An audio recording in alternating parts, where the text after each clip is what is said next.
underwater, reaching out for someone, falling backwards.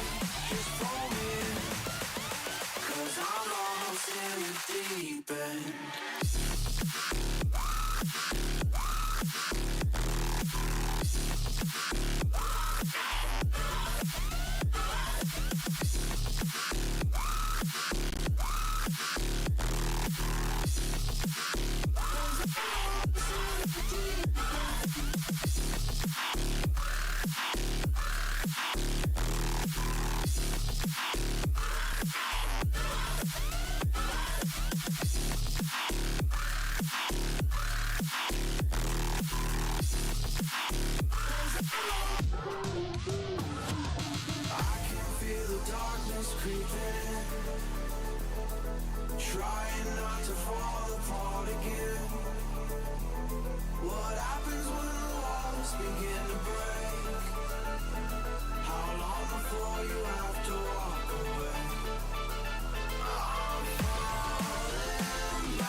people love rankings. But to generate rankings, we need a universal metric to compare between players.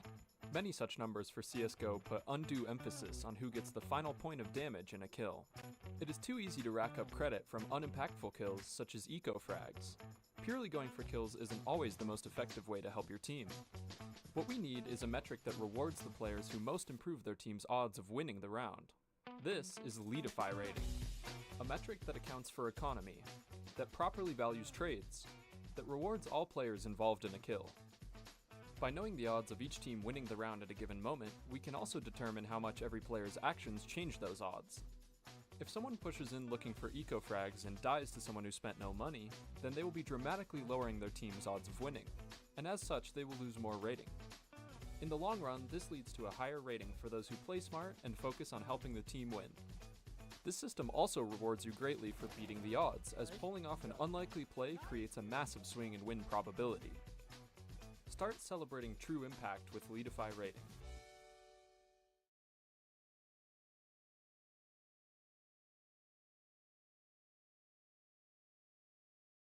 When every move counts, your chair shouldn't hold you back.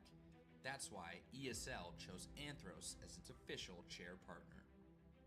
Anthros sets a new standard for comfort and performance, empowering gamers to play longer, create better, and stay healthier. If you're ready to transform both your posture and your playing performance, check out the Anthros difference today.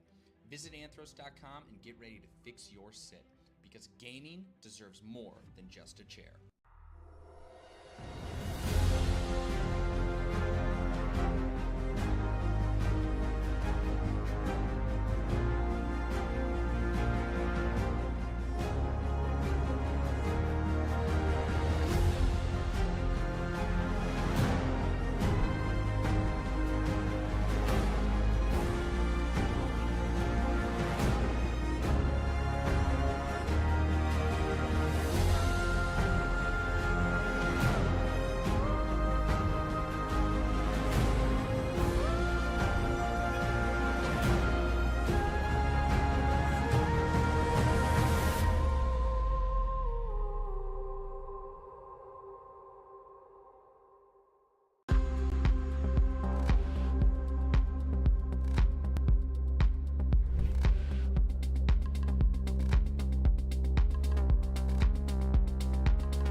Alrighty, folks, welcome on back to Kansas City. We're here for Frag 18, and I am joined by the wonderful Allen as we're looking to get into today's matches. He's starting off again, two teams, Phase 3 and Roomba Peak. It will be, from the looks of it, don't quite have the bands in front of me, but it looks like maybe Nuke. We'll have to take a quick look once we get into those picks and bands here for this series, and it's looking to be a bit of a hot one. Of course, we have a bit of a mixed roster looking to start things off. That's going to be Roomba Peak and a couple of decent headliner names in that one, and then you're going to be looking at the squad of Phase 3, a very solid ESEA main team.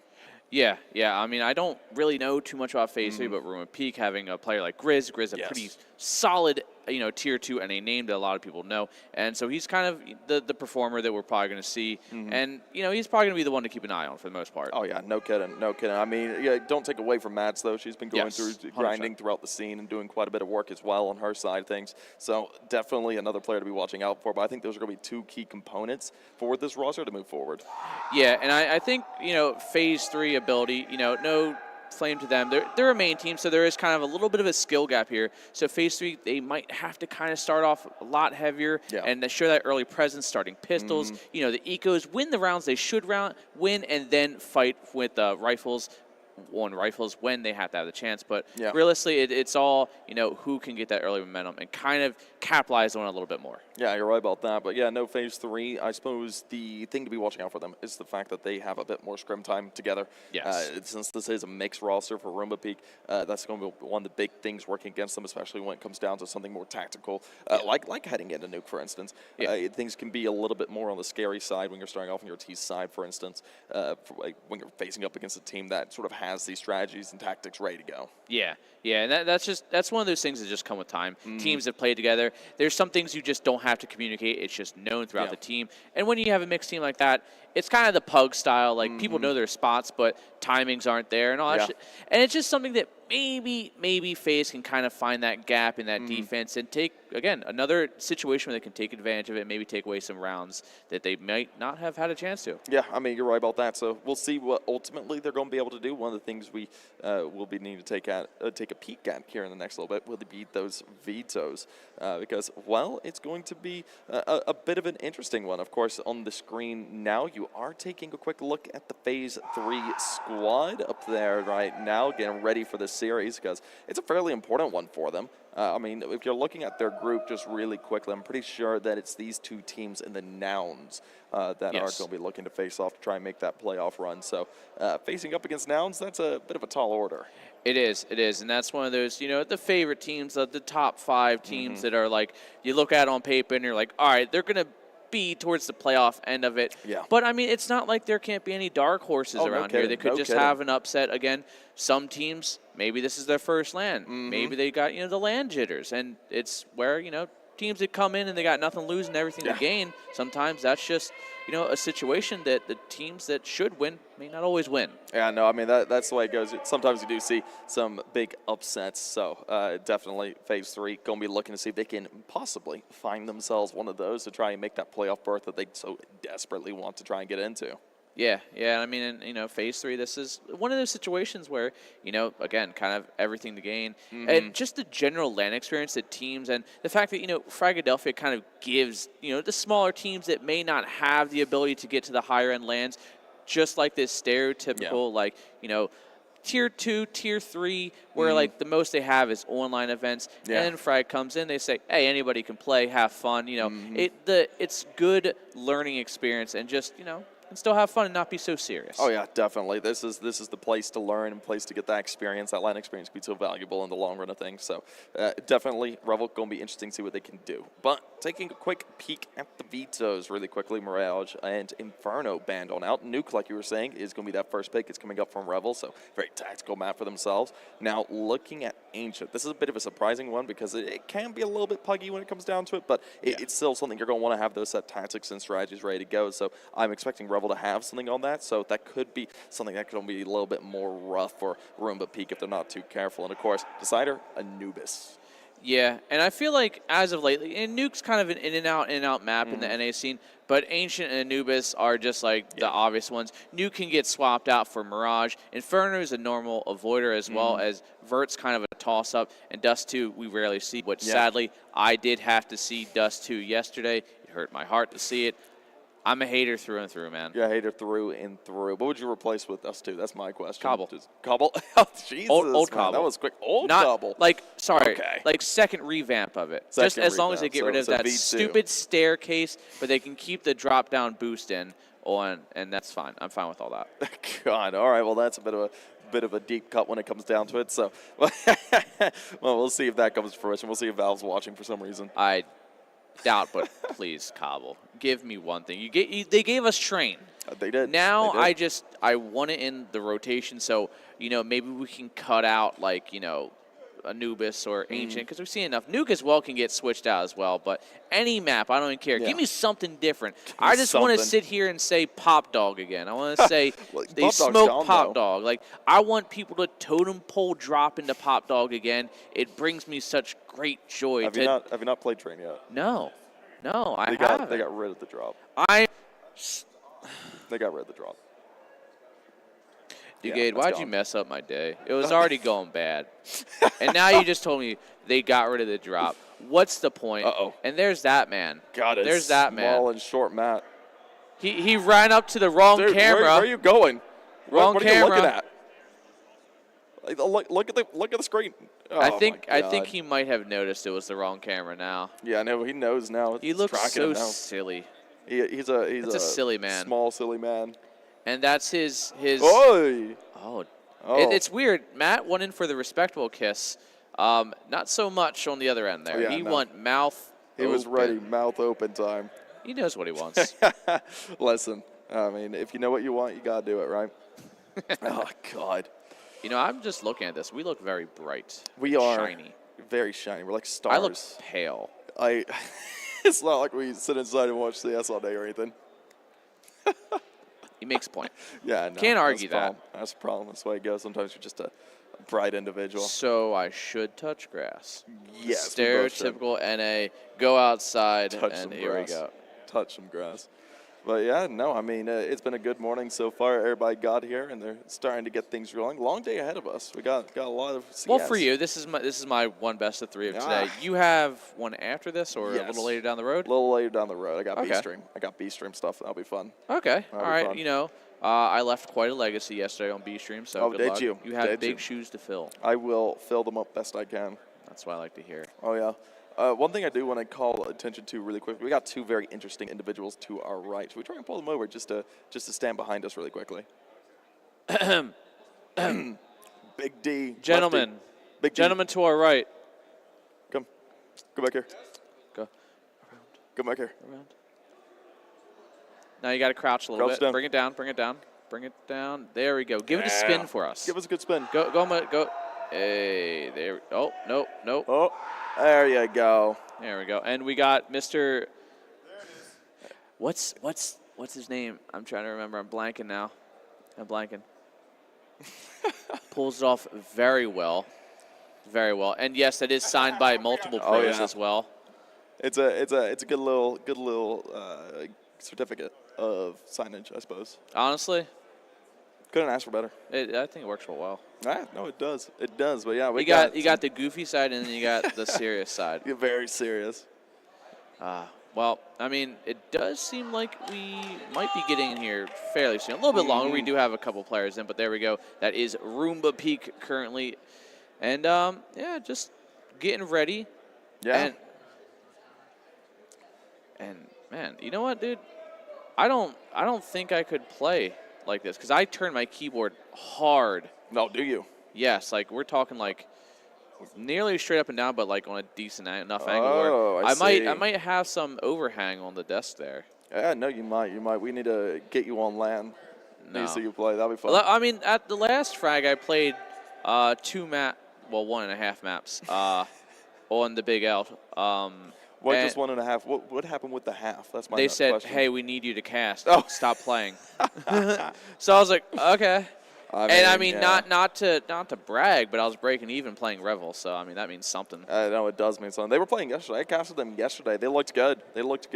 Yeah, and Revel had a playoff match that they won Yes. last night. I think they need 2 more, I think, to make advance, and then they can re-break their curse again of being main stuck. So hopefully Yeah. that can go away finally for them. That's goal. That's goal, isn't it? Well, I mean, some more than others. Me, it's like, hey, dude, I'll play an open team. You know, there was a team that wore the white beaters and stuff yesterday.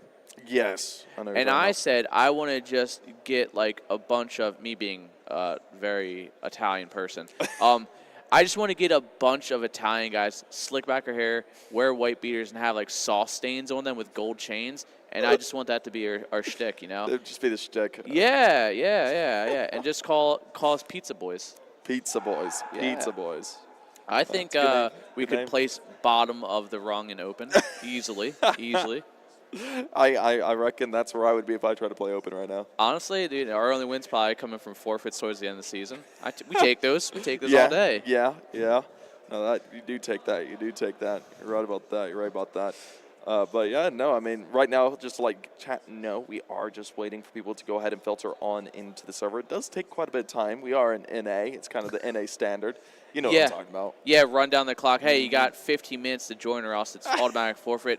14 minutes, 30 seconds in, they all join finally. That's the way it goes. And we have to keep up that tradition, whether it's LAN or Oh, not. I know. And the one thing we can always count on NA as being late. It's like yes. that one family member. You're like, hey, Oh, yeah, the party's they're all at that one 4 family. when Yeah, really it's yeah. 5, so you have to give them that early hour because you know they're going to be late. So you tell them an no. earlier time. That's all. We need to give them earlier start times from here on out, I reckon. Dude, I whenever the time shift here happened from like, fall forward, spring back or whatever that is, and then all of a sudden like default start time was like 10 p.m. I'm like, can we not? Yeah, I know. It's a little bit We're late. running close to my little bit late. bedtime, Yeah. guys. Like, what are you doing to me here? And if we And go I to gotta get overtime, W sleep. I'm getting cranky. I'm not covering another match after this.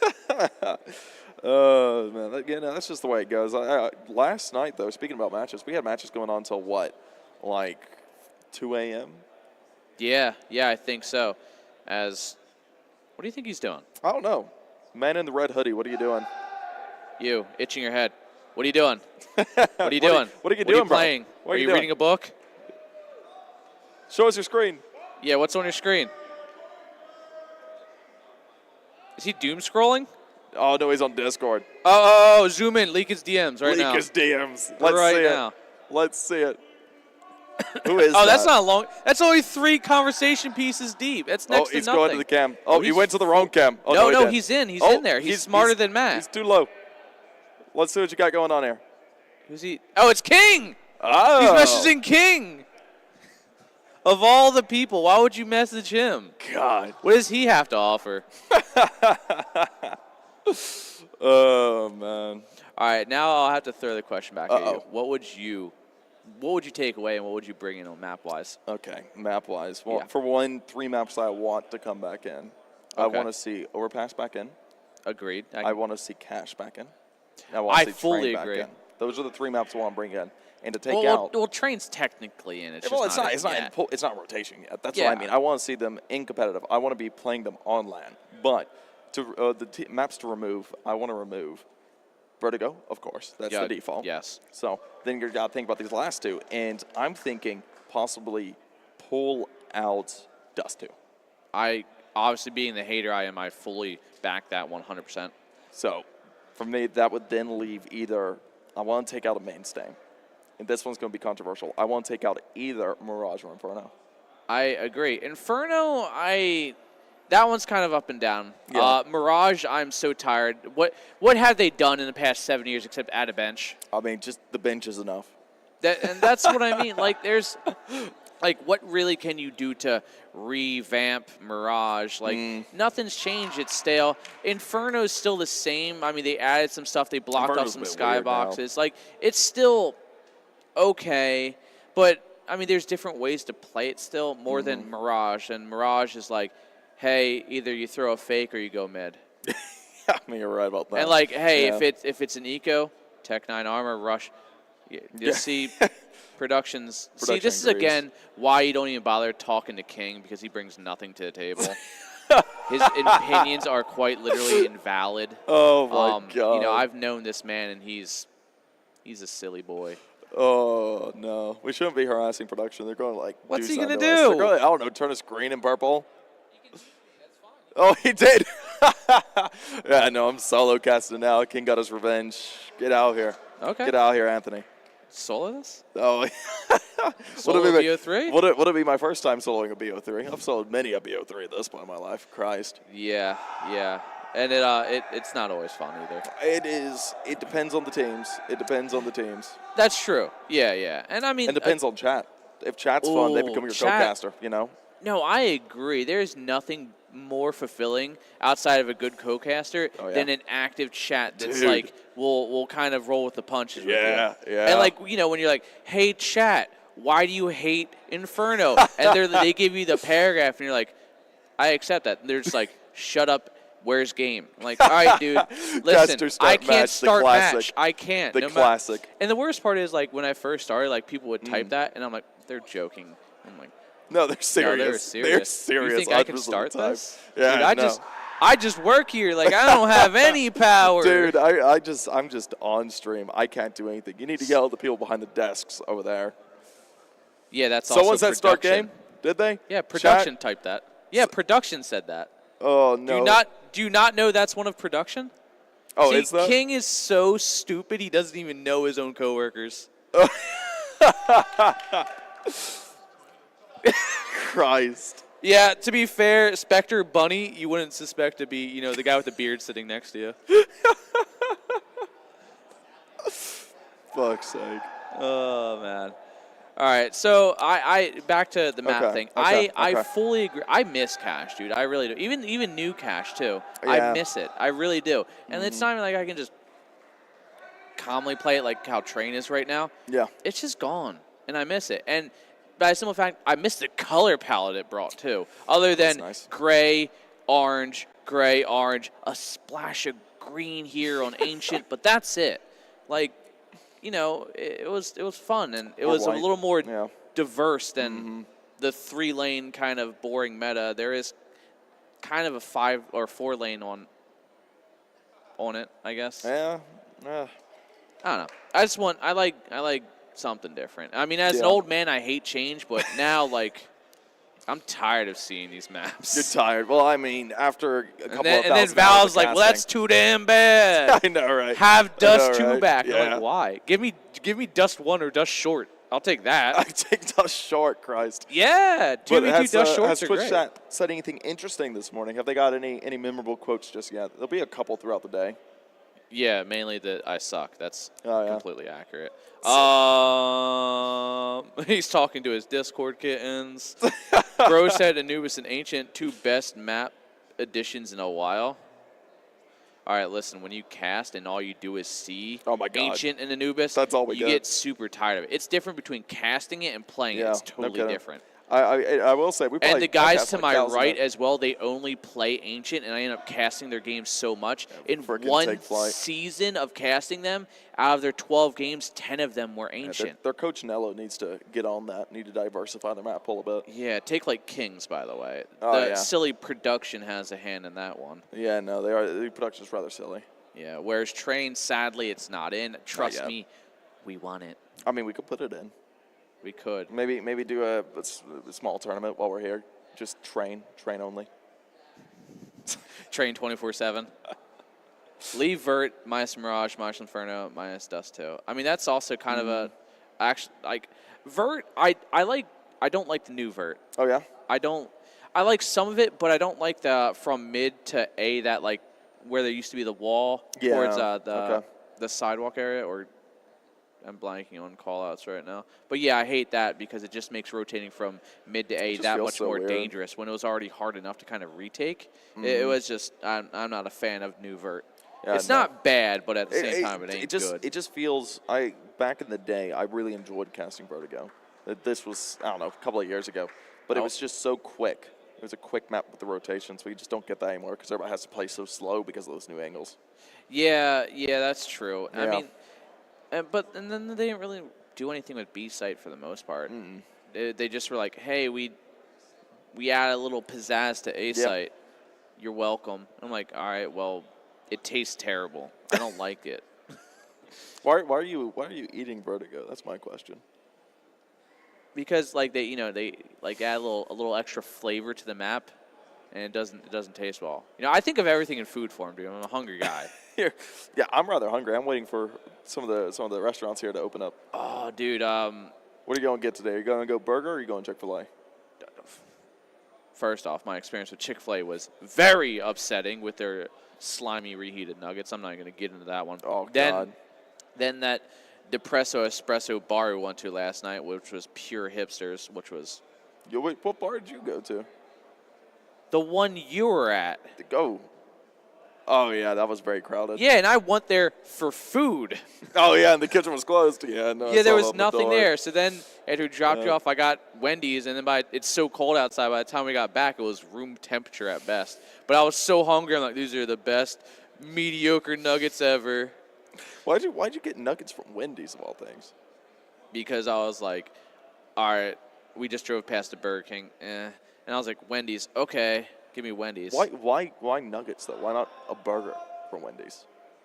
I'm a child and I eat like a child. You're like the oldest man on the couch right now. Yeah, in nearly all of production, I am the oldest, just about. Yeah. Some of the head production guys are, I reckon, a bit older. I'm older than Ches. Really? Yeah, Ches is in his late 20s now. Really? Okay. I think I might be older than Steve, and I think or Steve might be a little older than me, and I think Ed's older than me. Other than that, I'm like, out of all of Fragadelphia's people, I think I am the like 3rd or 4th oldest. Jesus. Why? How old's Steve production? How old is he? Oh. You're so useless. How does that help? Yeah. How old is he? I don't know. Okay, well, if you know my age production, then how can you compare it to someone's age you don't know? Yeah, come on now. Bigger number, smaller number. That's what I get from production. Yeah, there we go. Wendy's got good classic. nugs. And I agree, Wendy's does have decent nugs. I wouldn't go as far as good. It all depends on where you get the nuggets from. I mean, that applies to all fast food. Because, like, if you get the, like, oh, it's 11 o'clock at night, why are you even here bothering us making me do my job nuggets? Then obviously they're never going to be good. So, God. But if you go prime lunchtime when stuff's in there, and speaking of stuff that's ready. This match is also ready. Here we go. Alrighty, folks. Here we go. Once again, it's Roomba Peak versus Phase 3. Looking to face on off here on the map of Nuke. This is the first of the series. We got Phase 3 starting off on that T side. Roomba Peak on the CT. Without further ado, what are you thinking, all in? Sorry, I was scrolling chat. Yeah, stop looking at your phone, bro. God. Sorry, I'm a zoomer. Listen. Got the attention span of a Gen Alpha. Okay, so yeah, I'm like the 4th oldest in Fragadelphia. Okay. So I wasn't far off from that. We're far off. Yeah. See, I do have smaller number, but not too much smaller number. It's small number. Either way, this is shut up production.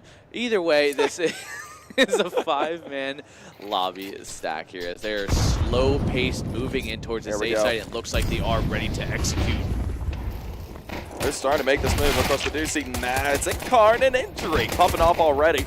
Able to go ahead and find out those eliminations, but Angry is trying to salvage it. He's able to find himself a nice little 2-kill. Him and Bands looking for the plants up towards heaven, though. Karn, rather, is going to be able to shut things down, and very swiftly, that will be Roomba Peak, completely obliterating Phase 3. And we're looking to start things off on their CT side on the right foot.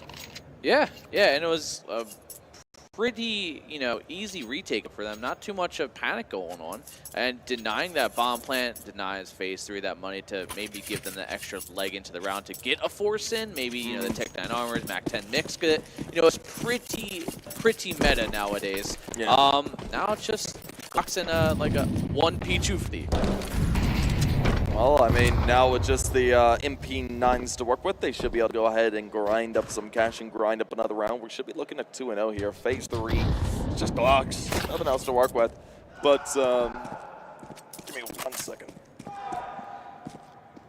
Grizz slowly trying to work this outside here. Not really too much going. Phase 3, again, making this a very slow play. Kind of that, old remnants of the EU style of burning down this clock. But 1:20 left on as they slowly start to line their way up into a daisy chain of humans. Just being able to avoid that nade there. And again, just stalling for time a little bit of a minute on. And they have yet to really gain any full map control. Well, I mean, we're not really expecting too terribly much map control when it comes into this Glock round. I'm really going to be looking at round 3 to say, okay, Phase 3, what do you have in store for us?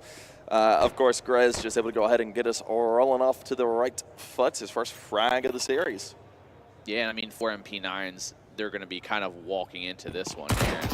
Yeah. It's going to be Mads tapping, but it's actually going to be Karn pretty much decimating them at that point, and it is going to be Roomba Peak 2-0, so that was their free round where Roomba Peak most likely not to upgrade anything here, just consistent with the single rifle and 4 MP9s.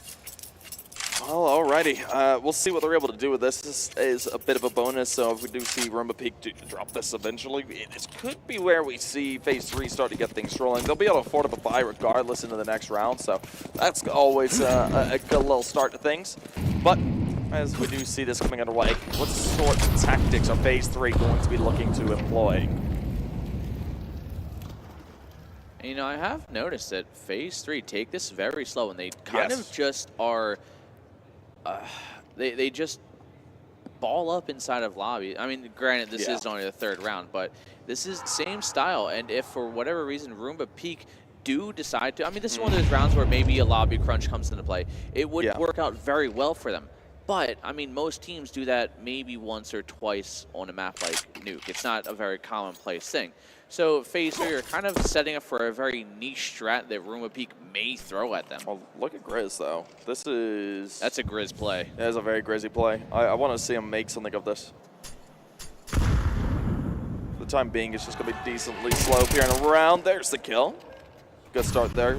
Eliminates any outside control that FaZe 3 was looking to exert. Meanwhile, seems like they'll go ahead and redirect our approach. Still looking towards this ramp squad, or ramp side.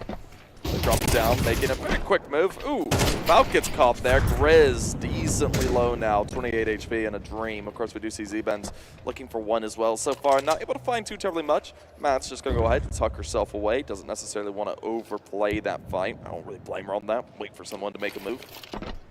Yeah, I mean, as long as Mads can get one from here and maybe delay this push an extra second to get someone to swing in from Squeakies, or she just goes completely mildly unchecked there for a second there, but close range MP9 always prevails there. He's finally getting some kills on the board here, but it's down to a 2-on-2. Grizz with a rifle and the MP9 of injury as well. You have angry, low HP, glass shattered as they're going to burst away on the site. And oh, wow. There you go. Injury, just spraying them down at the near maximum range of that MP9, and that's a pretty strong 3-0 start. Yeah, no, that's a really strong one. I mean, that was the first full rifle round FaZe 3 put together, and they just weren't able to make it happen. And, well, Roomba Peak, due to that, they lose their MP9s, but they gain 2 AKs in order they're able to go ahead and buy up as well. And their economy is going to be in a pretty decent state. You see Karin going on to the up, and the A1Ss making their way out as well now. So, with a bit of a weak buy that FaZe 3 put together, I'm not going to be expecting too terribly much. And it is going to kind of be a hero rifle play with Tech-9's MAC-10s mixed in here. Luke going to make his way, maybe face through the smoke here. Try and make a play. The Tech-9s can't find it, but the Molly just may. It's a 4-on-3 man advantage here for Roomba Peak. Ronin just in awe as to where anybody could be, but the good crossfire set up. Grizz gets a kill, and now it seems like that is the round as it's a 4-0. Man, this is getting a little bit brutal. We'll have to see if maybe something could be picked up coming up into this next couple of rounds here for FaZe 3. Not necessarily looking at this round in particular, though, as it is just going to be a bit of a Tech-9 type of round. Maybe a pop-out. That's what I want to see out of FaZe 3. If they can look to try and hit something rather hard into this one, that's where we're going to be expecting quite a bit to come through. I don't want to see them play this slow, though. That is the last thing we need.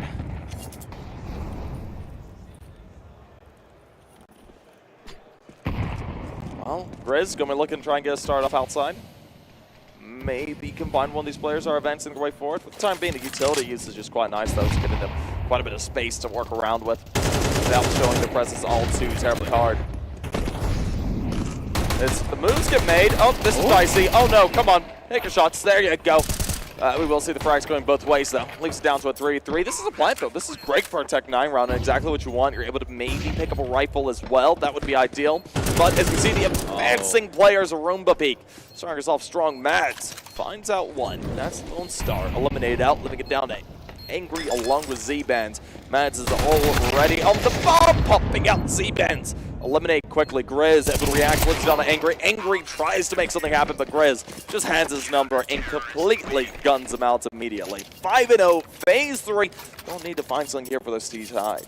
Yeah, I mean, the T's are at least getting that, well, good call on the timeout. And again, this is something that a lot of, Tier 2 teams lack. It's 5-0, and sometimes teams let it get a little too far and progress a little too, one-sided before they do call this ball. So FaZe 3 kind of taking that mentally mature step into making that timeout call. But, I mean, granted, it is a baby step, and they at least got the bomb plant down. So it kind of came down to the fact that they maybe sped things up, whether it was because they had Tech-9s and whatnot. Maybe that most likely is the case. But it shows that FaZe 3 can win the gunfights if they just maybe set up a little bit different. And, you know, granted, that was just 3 rounds where they sat in lobby. Maybe they tried to, you know, get the feel for what Room and Peak are going to throw at them. And now, maybe they're a little more comfortable with what they're doing. As what is Take Flight Kings doing? Take Flight Kings are giving us a little bit of a dance right now. I don't know what they're dancing about, but they are. He's being in a good mood. They just happy. They are happy for. But alrighty, we're into the rifle round now. All in. This is where they need to go all in on the phase 3 squad. Aha! You said the thing. I said the thing. Well, now they're just going ahead and starting to exert some control. Positions. Not necessarily looking to overpressure some of them. Outside. Maybe the name of the game. Shots fly through. Nothing connecting up for the time being. Smoke's fading. Able to get around it. We do see Ronan finally got one injury dealt with. A player lurking over there to the A site. Able to get some control. Still, player to be watching out for is going to be Karn here. Gun in his hands. It's a rather scary one, but it gets mollied out position. Mechu's going to go ahead and start to make a move off of it. Now, they got to be careful. Players are rotating in rather quickly. As we see Mads find out one. Grizz follows it up. Of course, Grizz does get dealt with. That Z-Bends to find out the frag there, living it all down to a 3v3. It's equalized out. Room Peak, they want to continue things on, going 6-0, but I don't know if they'll be allowed to into this one. So far, the post plant is looking to be held. Michu, though, gonna be first contact. Shots starting to ring through. The one tap's not gonna be there. The off shot not going to connect either, and that costs Karn his life. Angry, able to activate, leaves it down into a 2v3. Time is limited. I don't know if they got it. And as Mads' last man standing, he's got to find herself a nice little 3K, but won't be able to. And Michu seals the deal for phase 3 to take the first round their way. Yeah, you know, got the bomb plant, but, you know, the amount of people left alive is going to be a kind of a troublesome factor here. They had 2, which is decent. 3 is kind of the preference at the end of a round here.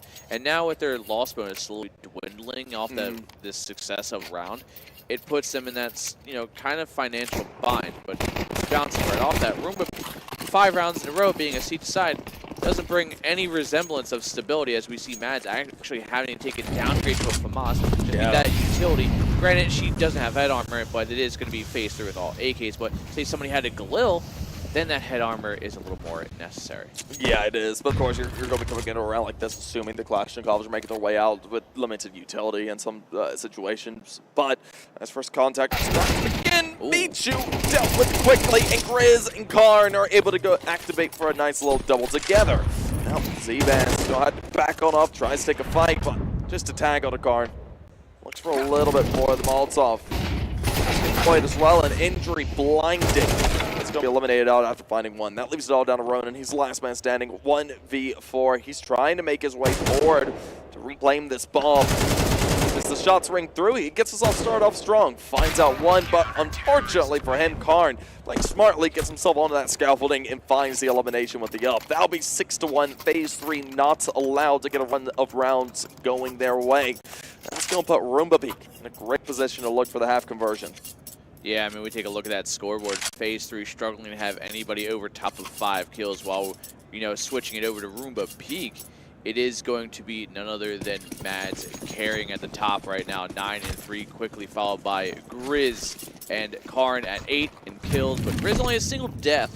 And again, now Roomba Peak, after winning the round, they've brought some extra money left in their pockets, but not all. Still a very dangerous round for them to lose if that does go that way. But what we've seen right now is Roomba Peak, for the most part, you know, have to be a dominating performance, with Phase 3 having little glimmers of hope here and there. Yeah, no, I mean, they've had some decent moments. They've got to look to try and make them come to fruition, though. I mean, sure, a glimmer is great, but you need to turn that glimmer into a light if you actually want to take these rounds and possibly look to close this gap up. Because right now, we're looking at a Roomba Peak to possibly saying, hey, we're just going to go ahead and extend this gap as far as we can. If they get it towards 9 rounds, 10 rounds, 11 rounds, it could be done and dusted. Yeah, so it's kind of GG have to come up. Yeah. Mentally reset there and maybe hope for the better on map 2.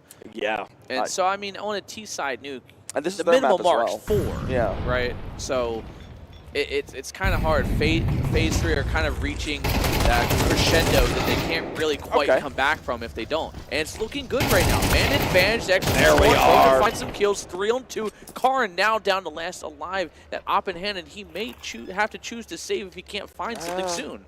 Yeah, no, he's going to have to force this. There's the info. Not going to connect. That's it. That's him backing off. Oh, the Molotov didn't land. But nah, he's gone. I don't blame him. Just leaving the situation is the name of the game. Just trying to retreat back. Yeah, I mean, they might have been able to squeeze out with Mads being on 3,100, but that's not something, because Mads probably going to have to drop something over to Luke. He's at quite literal $0. So then it's going to be kind of a rough buy here. And again, this is that situation that I talked about earlier where Phase 3 can maybe take advantage of a situation like this, where being a CT side, you know, your money is way more volatile and, you know, there's a lot more to lose, and why you will potentially see CTs always saving more often than not. Yeah, right about that. Alrighty, there we go. Now the round's gone by, and Phase 3 taking their second. Now they're going to be looking to try and find their namesake to possibly bring us to a 6-3 scoreline. Up is in hand for Roomba Peak. That is for Mr. Karn, and we'll be looking at them forcing up alongside A1S making its way out MP9s, and I think that'll be about it. Yeah, double MP9, A1S, and then Mads on for Moss. So hey, it's a little bit rough around the edges, but it is something to work with at least, and that's what you need if you are that Roomba Peak here, especially for your CT side. Those MP9s and the muscle close range can certainly tear and shred away at some of these players. So we'll see how they ultimately decide to take out this round. Oh, that MP9 already finding a kill early on none other than the playmaker himself, Ronan, from the last round prior here. And now with an essential piece missing from Phase 3, how can you really gather this round back together? And the op of Karn finding a kill as well. And now is Phase 3 down 2. And they, again, full lack of map control this late into, I mean, we're already nearly halfway through the round, and they're just starting to get that outside control. When we take a look at the utility of Phase 3, you know, with 2 players gone, you just lost, you know, 2/5 of what utility you have right then and there before you even start using anything. Well, I mean, this is a bit of a rough start still. We'll see if Phase 3 can go ahead and salvage some things. They start to make a move, look to play over here towards the safe side. The shots ring through the MP9, not going to be able to tear right there. But Grizz does find himself out one. Luke playing out the corner, gets one with Karn for the other. And Roomba Peak denies the chance of the run of rounds for Phase 3 and convert the half successfully, taking it 7-2. And a timeout will be taken, a very much needed one, because at this point, scoreline could start to get away from you. Yeah, I mean, again, Roomba Peak still doing exactly what they do, keeping 3 players alive. Again, brings that rejuvenating money back into the economy, brings you know, some stability. Flip side of the coin here, Phase 3 are starting to trade, you know, rounds at least. They're showing some promise here, but is it a little too late into the first half for them to really make that full, you know, hey, we did it, we're totally back into the first half at this point? Because at best you can hope is, you know, a 7-5 scoreline, which is extremely doable, but they have to be flawless from here on out. Yeah, no, they definitely do. They've got to find something. Man, I'm a little bit worried. Do you think we can see a 10-2? I hope not. I mean, don't get me wrong. I expect Roomba Peak to perform highly here, but at the same time, you want to see, like, you know, main teams build some confidence here against, you know, higher end teams. And this is not one of those rounds that builds confidence, that is for sure. That is just unfortunate, man. Alrighty, well, 8-2. Roomba Peak looking absolutely fantastic here in the day. I have to say, like we were saying earlier, the players to watch out for. We were talking about Grizz there in the beginning. We were talking about Mads. And Karn coming up here on the op has been absolutely stunning as well. So they've just got 3 pieces absolutely hitting. Luke in injury. They're certainly no slouches either. They're not super far behind their teammates. And they've been able to do what they need to do to find the impact. So, I mean, when it comes down to it, you've just got to find a remedy to see if you can somehow neutralize maybe Mads, Karn, or Grizz. You can find that maybe there's a slow way back into this, but I think that they're the key components that's really putting the hurts onto phase 3. Still, as we do see Grizz eliminated, as I was saying that, Man Advantage starts to get flipped away in phase 3. Meanwhile, Mad's already advanced forward. Is going to... Oh! Util! That's so unfortunate. Lone Star going to be able to go ahead and capitalize there, as we do see Karn eliminated out as well. And just like that, Endry and Luke, last 2 men standing, and a very important round looking to be taken up here by phase 3. Yeah, and you're not even seeing Roomba Peak beginning to resemble wanting to do this at this point. They know 2-5 isn't really a situation you want to even attempt again. And phase 3, you know, it's starting to look promising now. Again, but the success they're finding comes off the back of this fast-paced, super explosive execution, which I think they have to kind of take into consideration now that they have an op as well, which is, I don't think phase 3 has an op yet, so maybe that was something that they may have been missing outside of being fast-paced. Maybe they just need that opening kill like they had before on Grizz to kind of give them that boost up around. Well, I mean, we'll see if they can go ahead and start to turn this into the run that they desperately need here on phase 3 squad. This is a last chance for that. Finding here at the end of the half definitely puts them in a decent spot. They hit that 4th round that we were talking about that you really need here on the T side. Yeah. So now, Roomba Peak, this is where you either go ahead and deny those chances or if phase 3 open it up for themselves, because moving into their CT side is going to be a huge deal for them and maybe the way for them to get into the series. And Karn's looking his op this time around. You know, he has been explosive with it, and now maybe with the rifle, it gives phase 3 another, maybe a little bit more of an edge here with their op. You know, they can find that pick, whether it be any of the players for Roomba Peak, and they get a little bit more advantageous there and gets the confidence to push on the sights a little more. All right about that. Well, they're starting to make their way up. So far, nothing to be worked with. Not waiting to overdo it. They're waiting for any pieces of initial information. Maybe someone to get a little bit too aggressive on the CT side. They want something to punish. Oh no, they're going back to their old ways of slowing it down, I think, here. I don't necessarily blame them on this. This is such an important round. You want to go with your bread and butter. That's true. Line up the utility for a good execute is quintessential against the team. And there we go. I love this. Shut me right up. I'm fine with that one. Yeah, no, able to go ahead, find out Karn immediately. Push down to a 5v4. They're trying to get themselves onto site and secure it. The Molotov going to do for one, the frag for the other. That's Grizz eliminated out as well. Let me get down to Endry, Luke, and Mads. They do have the rifles to use here for the 3v5, and they know that they have to go for this round. Denying a 4th away of phase 3 is of pivotal importance if you want to keep the run alive. Now, as Util starts to get tossed out, Avery starts to activate. Not going to be able to go ahead and find out anything, but Rodin certainly does. Completely shutting it all on down. That is an 8-4 half. Phase 3, they hit the number they needed. They sure did, and a lot of that comes off the success that Ronan has found. He's, you know, it sits 10-10, but those 10 kills are what gave them that huge swing upward. Granted, it's 4 rounds, but again, that's that bare minimum mark to kind of give themselves, you know, some promise coming into the second half. And if Roomba Peak can take the opening pistol here, win the eco, they have themselves 6-8 before the rifles come out. And towards the end there, we did see, you know, phase 3 find a solution that seemed like this huge wall of Roomba Peak. Yeah, no, it looks good. We'll have to see if they can go ahead and keep that momentum going, though. This pistol round is of pivotal importance for that. This is where we either see phase 3 catch up or we see Roomba Peak go ahead and pull away. So, as shots start to ring through, Lone Star is able to start us off with a nice little tap onto Karn, finding that shot there. Links down to a 5v4. Still, Luke making his way up. Not checking. Michu is able to go ahead and activate for one. Ronan there for the other. And hey, right now, Roomba Peak being picked apart piece by piece, leaves it down to Grizz. He's got himself somewhat of a pistol to work with, and that's a shot to start us off. He's got middle of the clock, and hey, brings it down from 1v5 to 1v4. Not impossible, but still rather unlikely.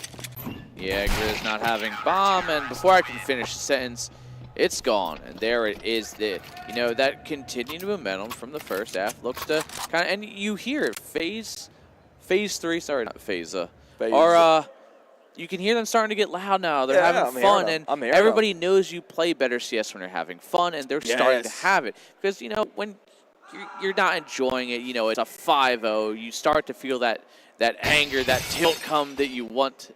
And thankfully, Phase 3 are staying composed, and They are. it's that nice little momentum shift that's going to bring them that. Especially if they win this anti-eco, it's going to reset Roomba, and it's going to be great because no bomb plants. Yeah, no, that would be huge. We got if bomb goes down though for Roomba Peak, that's where things just start to really deteriorate here for the CG side. This round, pivotal importance, like you were saying. Now, as we see them trying to force their way down, and goes ahead, tries to activate, gets off information, gets chased and finds one. Karn though, Tech 9 for the trade. He's just down to a 3v4. HU making his way up as we do see the frags going both ways for the time being. Injury is eliminated, looking it down to a 2v4. But hey, Mads looking hot, able to go ahead, follow it. Gets herself one on the Lone Star. Now Zabans advances his way forward as well. Oh. Here comes the execution, but the instant dink there onto the scout. There Gone we but not go. forgotten, gets the kills, keeping 3 alive. And, you know, it's again, it's starting to look promising here. And if I'm Roomba Peak, maybe I call that pause now, as it is starting to look a little bit closer now, as, you know, we see the big names, and it wouldn't be another day without our Delta ticks not being in check. Standard stuff here. Pretty normal as we take a look at Mads over there with Roomba Peak and the rest of them. And like I was saying, the big names have slowed down. Grizz still towards the higher end here. He is at 13-7, and you know, with Mads, you know, starting to slow down as well, 11-8. Karn 11-6. So these big names that had these huge impacts now finally being met by a man named Ronan, 13-12, who's tied Grizz for top in the server. Well, here we go. We're into Tech 9s and Peaks for the side of Roomba. I'll meet you. I'll be able to get some information and capitalize off of it. The Shadows, absolute killers. Still leaves us down to the final 3, and I expect this to be rather quick at this point. Phase 3, they should be looking at themselves out of 7th there unless something goes seriously awry with Matt being the last man standing. Well, hey, you got yourself a D, you got a dream, a 1v5, and maybe an ace. Nah, I was joking. I was joking. And actually not a single point of damage done in Phase 3. A quite literal flawless round from them. And love to see it. Dugade, is it safe to say they're back? Yeah, they are. I mean, they're within one of a tie. Phase 3, I was really worried about maybe a GG go next situation coming off that first half, but 100%, instead they were able to go ahead and persevere, find 2 rounds at the end of the half, get themselves 8-4, win out the pistol, and then go ahead and win out the anti-equal as well to be able to draw themselves a line, eventually hitting 7-8. But now we're into the very important one. We've got ourselves the rifles. This is where Roomba Peak can come online and may come online to go ahead and put themselves up towards 9. But Phase 3, they still have the chance, even with the bonus, to maybe get this tie. And if you're Z-Bands, do you still keep that scout, or do you continue on and try and upgrade? After this round?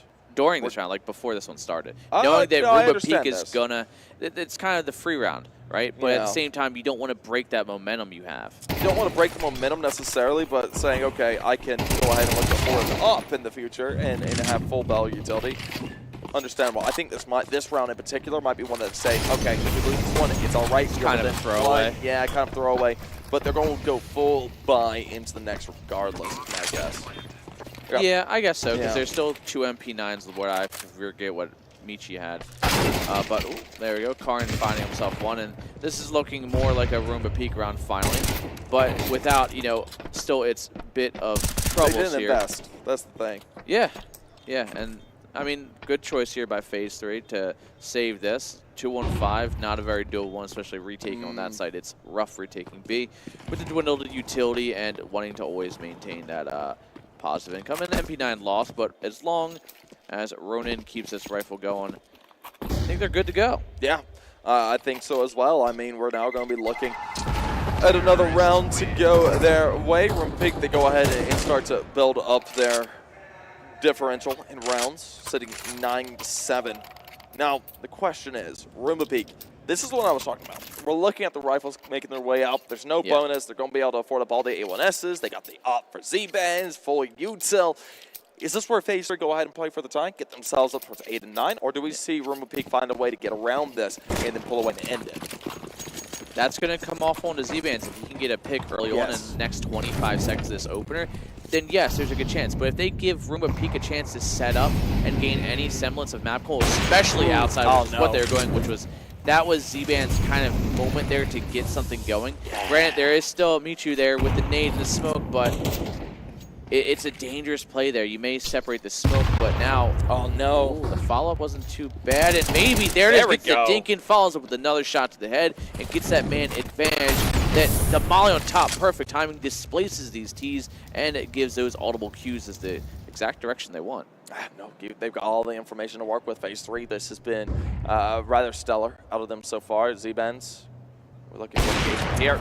Quick shot. Injury. Injured outside and eliminated eventually. Of course, it leaves down to Grizz. Mads' last 2 individuals standing. Grizz, not much to do here. What do you think? GG go next, save over the rifles?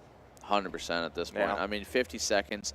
They do have bombs, so maybe if they can get down towards Secret, but Phase 3 are playing pretty lights out right now. They really are. I mean, between Ronan and Michu. Actually, Michu has hit 14, so he's actually overtaken Ronan now, and he's actually tied Grizz with 14. I mean, Phase 3 are showing up to play. And yeah, no kidding. You know, I was saying kind of like an underdog here, but Phase 3 are putting up a good fight, and it's nice to see that there are teams, you know, that are out there like this that have some very, very good potential, and Angry shutting it down, and we are just one away from really actually fully being back. Yeah, no, this is looking like the tie game that you were foretelling to go. We're looking possibly at 9-9 up onto the board after this round. It's another full rifle round regardless, so no AWP in the server though. Karn is stuck on a Galil of all things, which is going to put things into a little bit more of a rough position. But regardless, as we see them starting to make their way into this, let's see it. Roomba Peak, do you keep you maintain the lead, or do we see Phase 3 tie up? Angry trying to work his way around the smoke. He spams through, tries to get any early damage down, but can't get too much to flash in through sight. Luke leads the charge, looks to clear out the backside. Lone Star sprays down, but it's actually Angry to get himself a quick double, looking for a third. But USB pulled out, pops the reload instead, as he sets up a nice little crossfire back from sight. Grizz and Karn get themselves on. It's into a 3-on-3. Z-Band taking some damage. Injury, finding kill towards Angry. It is going to be the op of Z-Bands, and Ronan left and taps around looking. He hears one running. He's sprinting away, and it's going to be Grizz nearly being shot down by the op. Karn finds one in, down to Z-Bands. Tries to hit that downward shot. Comes up empty, and I think this might be all she wrote. It's not over. Fat Lady hasn't sung just yet. It's all down to Karn and Z-Bands here. And the 1v1, of course, up in hand here for Z-Bands. Making his way forward, trying to gain any information that can be found. Karn just holding. As Molotov goes down and spreads onto the bomb. He's going to go ahead and hold. Uh-oh. Is there a chance? I was a believer.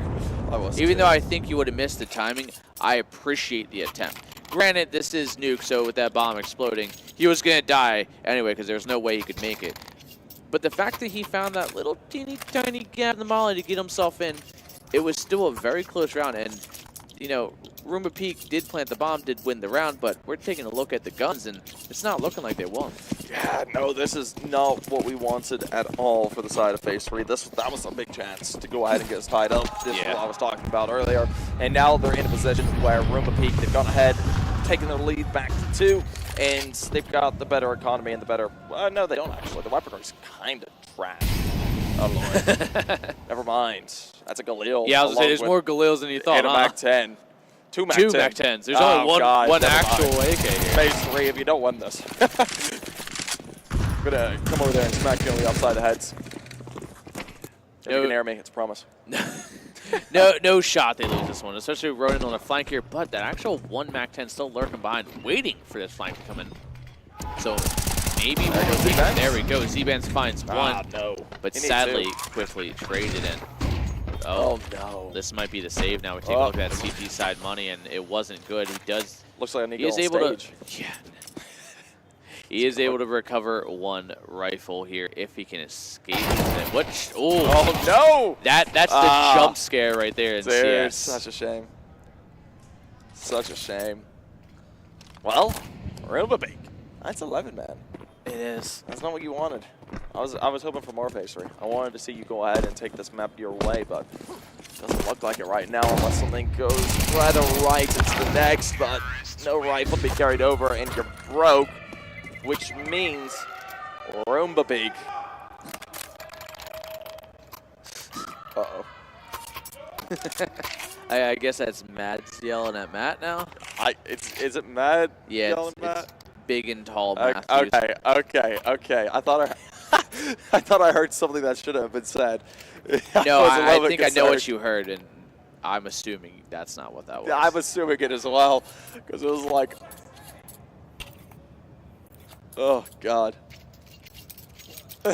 Well, CT's side economy, it's not looking too good. No, it's now, not. do you go to play for the tie or do you play for the win? That is the question. Do you do that? Now, something I just want to bring this to your attention because I found this funny. I looked down below us. There are like American airline snacks in between the couches. Dude, I literally saw that and I was wondering what the hell that was It's about. like And a yeah, Biscoff and like nuts. okay, I can. Who's the EU caster we have here? Oh, I feel like that's gotta be MJ. him. He had like a pocket full of airline snacks. Oh, He was why eating did he yesterday, take a I feel pocket like. full of airline snacks of all things? Hey man, maybe they're good.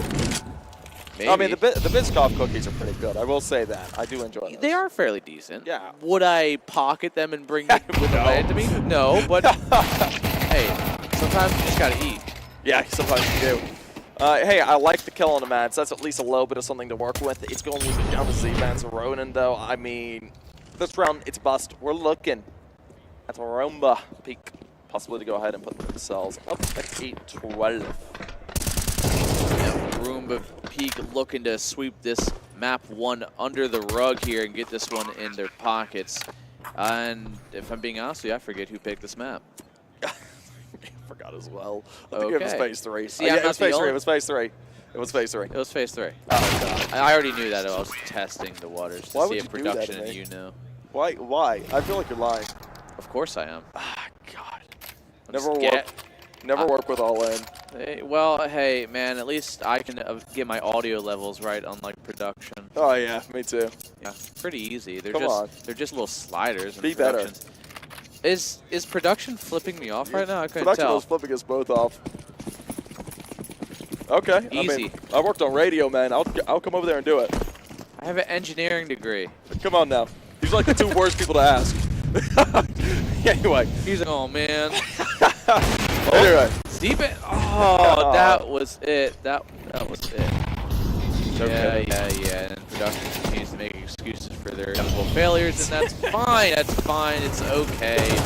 It's all right. But what's not okay is what Karn just did at mild forefronts. Straight through the smoke.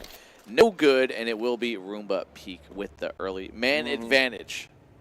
It's a good way to get things going. If you're Roomba Peak, you're looking to just go ahead and say, GG, go next. Go ahead, put yourself on the first map and send on to the second. What is the second map, by the way? Yeah, I mean, Roomba Peak really needing to come out here, and I honestly, it's ancient or it's going to be Anubis. I think it's ancient. I think Anubis is Insider. I'm sure production will yell. Yeah, at my head production's if going it's to yell at not. us here in a second. Or he forgot as well. He forgot as well, didn't he? He's like, guys, pull up the sheet quick. I don't remember the bands. But There there we you go, 13-8. Roomba Peak take map away from Phase 3. Ancient is coming up next, followed by Anubis. If we need to see it, though, is the question here. Can Roomba Peak make this 2-0? And with the, what we've seen from Phase 3 towards, like, the second half and towards the end of that first half, I think there's still a pretty decent chance. No, I mean, this series is far from over. If Phase 3 can go ahead, and like I said, those glimmers of hope that we were looking at and talking about in the beginning of the series, along with coming up here at the end of it now, we really saw some things that could have worked. They just couldn't be able to push it over the line, and now we're going to be hoping that, hey, maybe coming up in map 2, that's where things start to really shape up in a good way. So, going forward, I have some high hopes. It's not over just yet. And, I mean, I think a lot of this could just come down to the fact that Phase 3, maybe they're not – this is, early in the morning. It's map 1. Yeah. They need to knock the dust off because towards the end they looked a lot more coordinated, a lot more You're right about everything. that, yeah. So they're like coming into this again, Ancient is a map that a lot of teams tend to play. So it's not like this, huge, lack of potential knowledge or strats on this map. They let it come through. They're probably okay with this map, which most teams have at least this 5 or 6 executes onto the site.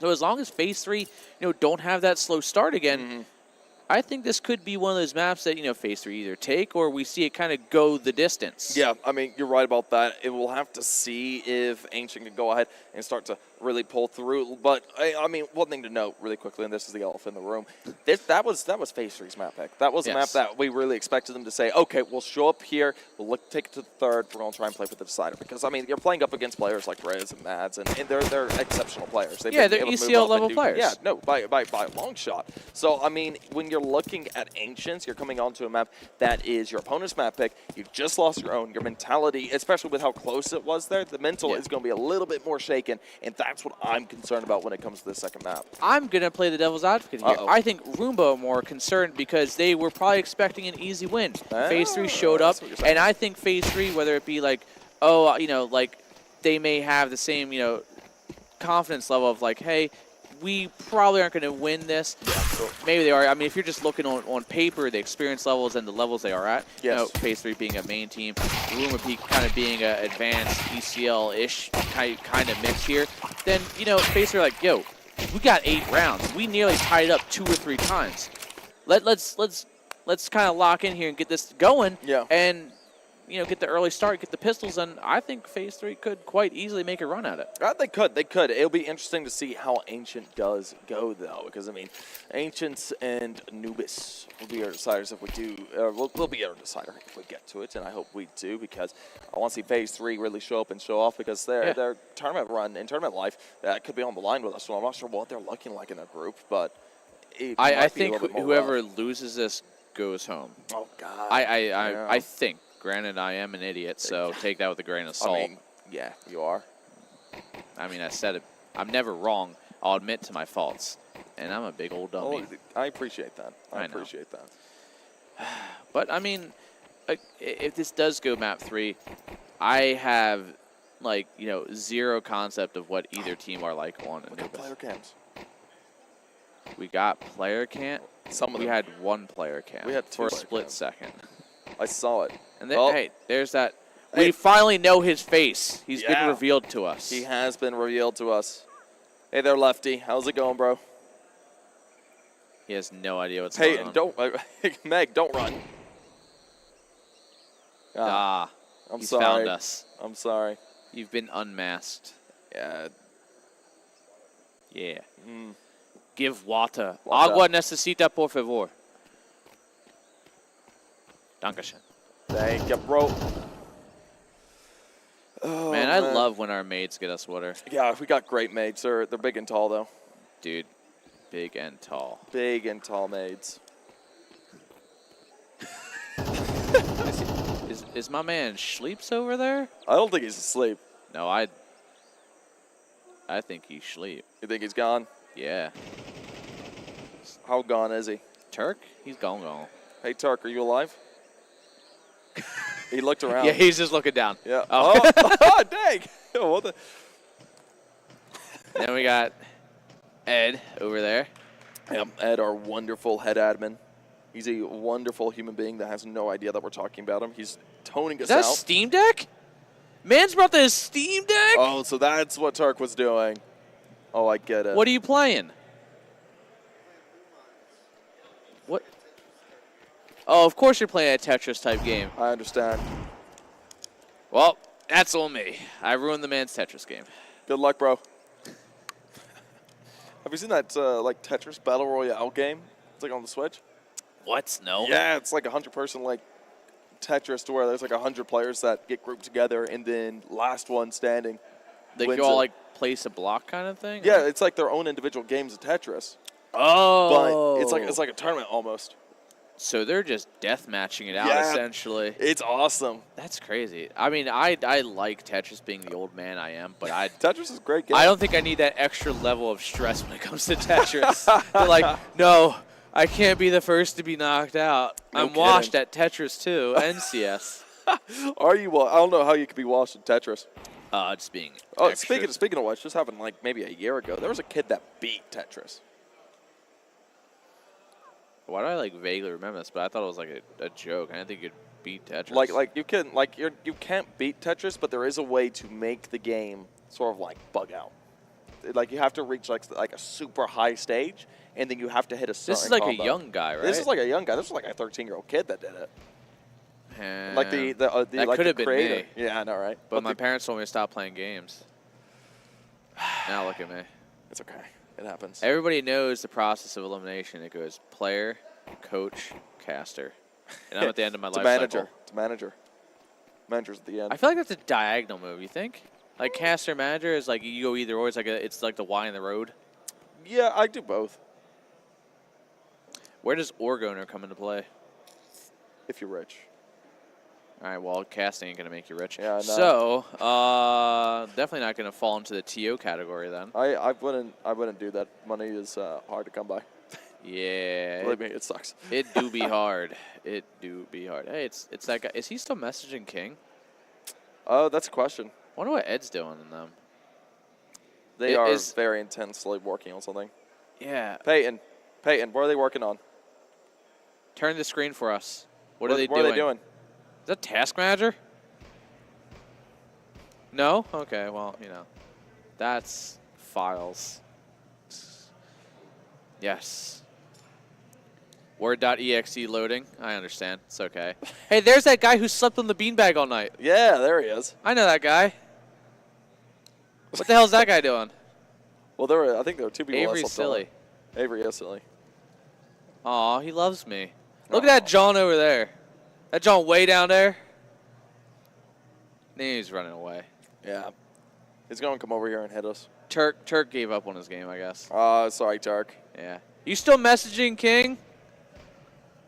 Yeah, man. That's cute.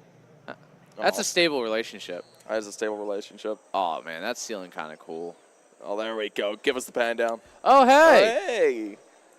Oh, so you had to come in person to flip me off? See, so dude, this is why mean. production loves me. Production loves us casters. We're just so nice to them all the time. Yeah, dude. Look at this audience here.